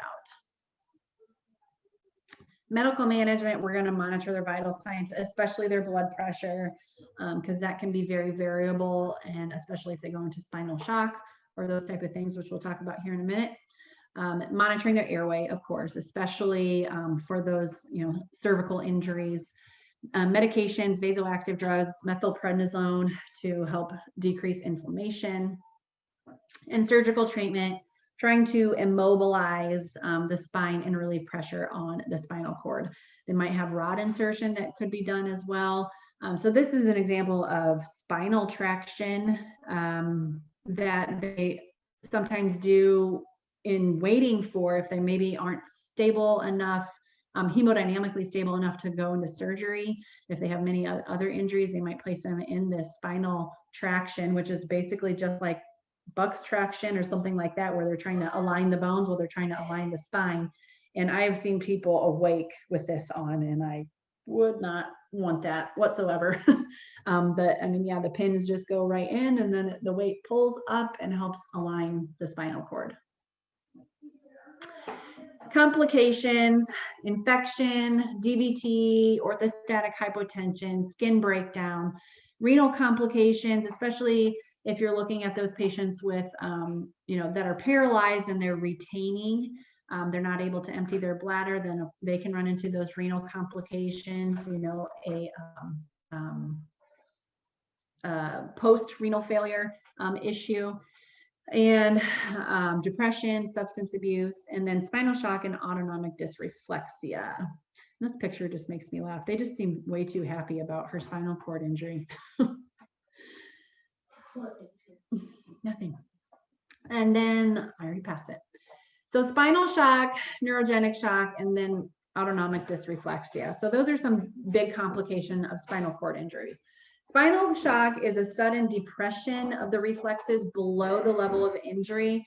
So it's like a concussion of the spinal cord. Then you have muscular flaccidity and lack of sensation in reflexes, and it can last hours to weeks. And then with neurogenic shock, which we talked about briefly during our shock section, is due to the loss of function of the autonomic nervous system. So their blood pressure, heart rate decrease, cardiac output decreases, venous pooling occurs due to that peripheral vasodilation, and then paralyzed portions of the body do not perspire because they lack that connection with the sympathetic nervous system. So they are in that state with that venous pooling, as we mentioned before with our neurogenic shock, is that state of relative hypovolemia. So with spinal shock, they have that sudden depression of reflex activity below the level of injury. So signs and symptoms that you're going to be looking for with your spinal shock is they have that pronounced hypotension. So they become severely hypotensive, but they could, if it's in the cervical or the upper thoracic area, they could also develop respiratory failure. They become bradycardic, decreased respirations, and flaccid paralysis. Everything becomes paralyzed during spinal shock. And then bowel and bladder distension can result as well. So treatment, supporting the respiratory, oh shoot, didn't mean to do that. Supporting the respiratory and cardiac symptoms, suctioning, PRN, Foley catheter, mechanical ventilation, and then it may occur up to 6 weeks after the initial injury. So even, several weeks, it can occur afterwards. So it's not something that you're just going to be looking in the immediate, 24, 48 hours after the injury. It can be all the way upwards of 6 weeks afterwards. Then you have autonomic dysreflexia. So autonomic dysreflexia is an acute emergency.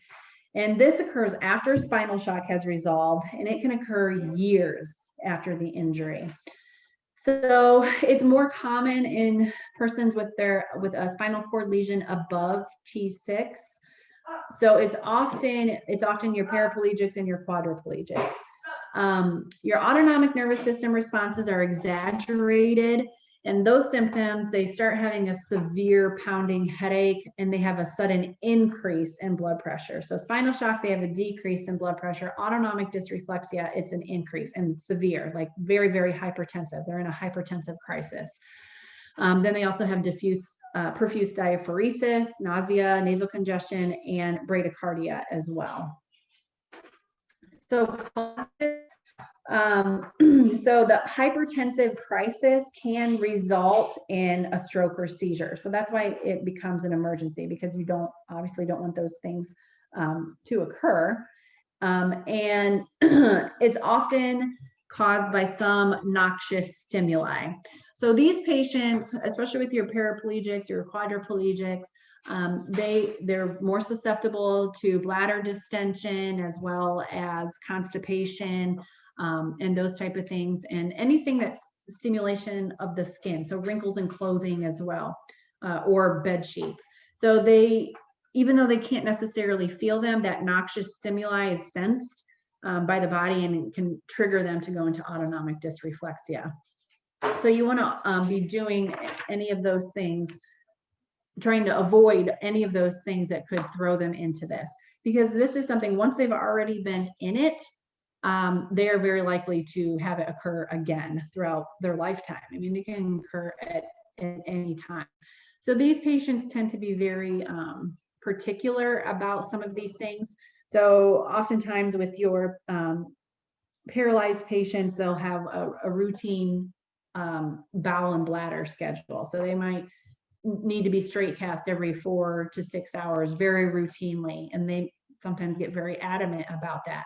they have a very specific bowel regimen. Like I take Miralax and Docalax on this day, and if I don't have a bowel movement by this day, I take a suppository, and then if I still don't have one by this day, I need an enema. And like they just are very, very particular about it. And if they have a catheter, if they have a chronic Foley or urostomy or something, or a suprapubic catheter, sometimes they get clogged, especially chronic ones that just get some, they're at risk for UTIs, and they can get a lot of sediment in them that cause them to clog off. So they need changed out every now and then. So if they become clogged, it can cause bladder distension and trigger the autonomic dysreflexia. So you're always going to be looking for these type of things that could risk throwing them into this.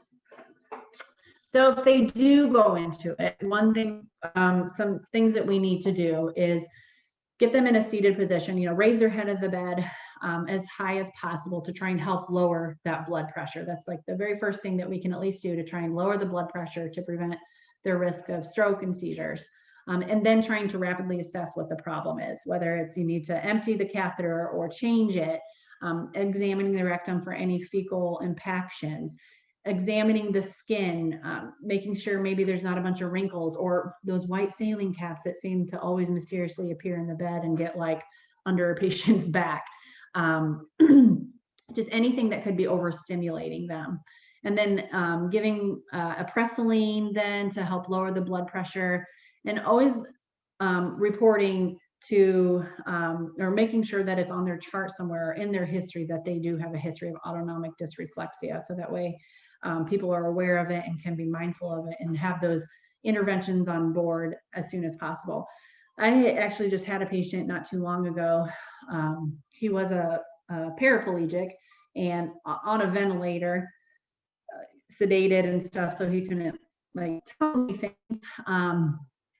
And he did not have in his chart anywhere that he had a history of autonomic dysreflexia. And he did wind up having a bowel and a stool impaction, and he did go into autonomic dysreflexia, and he didn't have anything ordered, and there was no like PRN blood pressure medications ordered. So I had to act really quickly in calling the doctor to get something ordered just so I could give it to him. And turns out he had a history of it, but I didn't know it and nobody else knew it.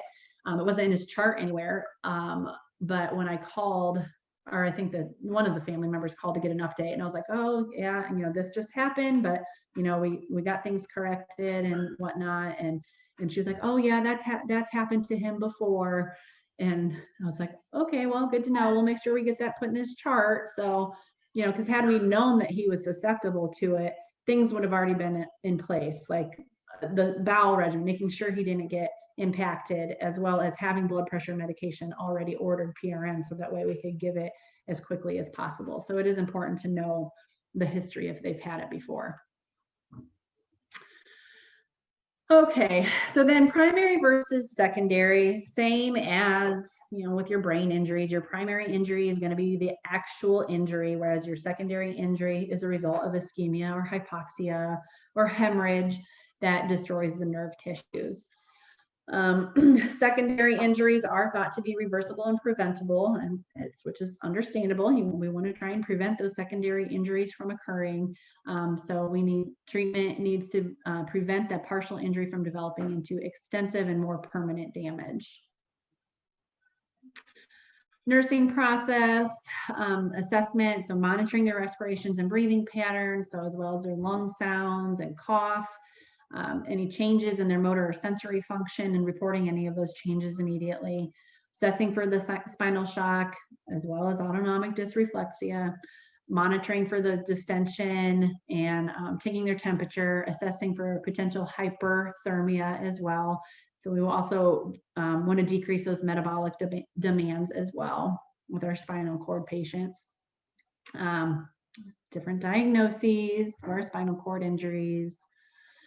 Complications, DVTs, we know that anyone with reduced mobility is at risk for DVTs. And then orthostatic hypotension, so changing position slowly, and then the autonomic dysreflexia. So implementing strategies to compensate for the sensory and perceptual alterations. Skin integrity, I can't talk anymore. Skin integrity, providing temporary indwelling catheter or the intermittent catheterization, so our straight cath, NG2s to alleviate gastric distension, high calorie, high protein, high fiber diet, bowel program, implementing traction pin care. So if they have traction in place or if a halo or something like that, of course we want to be monitoring their pin sites routinely, making sure they don't get infection there and doing good skin care around those sites. Major goals, improving their breathing. We know breathing and airway is always important. And then their mobility, sensory and perceptual awareness, skin integrity, comfort, and absence of complications. Monitoring effective breathing and airway. Again, broken record.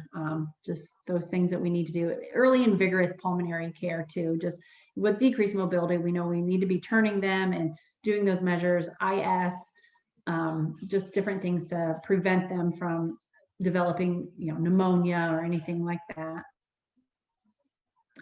Proper body alignment. So that with the spine especially, you only want to turn them if their spine is stable and it's indicated by the physician. So making sure that you're log rolling the patient, and especially if they haven't had surgery yet to correct the problem, we need to be very careful with that because we don't want to cause more injury from an unstable spine. Monitoring their blood pressure with position changes. So that goes along with your orthostatic hypotension, their passive range of motion, neck brace or collar, and then still that move gradually to an erect position goes again with those monitoring blood pressure changes with their position changes. Roto rest bed. I actually have never personally seen one of these, but someone in yesterday's class said that they just had one at Parkview just in the last couple weeks. So this is just a way, especially patients with lots of injuries and big spinal cord injuries, can keep them in alignment, and you're rotating them and turning them that way. So that way it alleviates pressure and they don't, and also pulmonary, by being able to rock them and turn them back and forth will help improve their pulmonary function as well. Your cervical collar and your halo vest.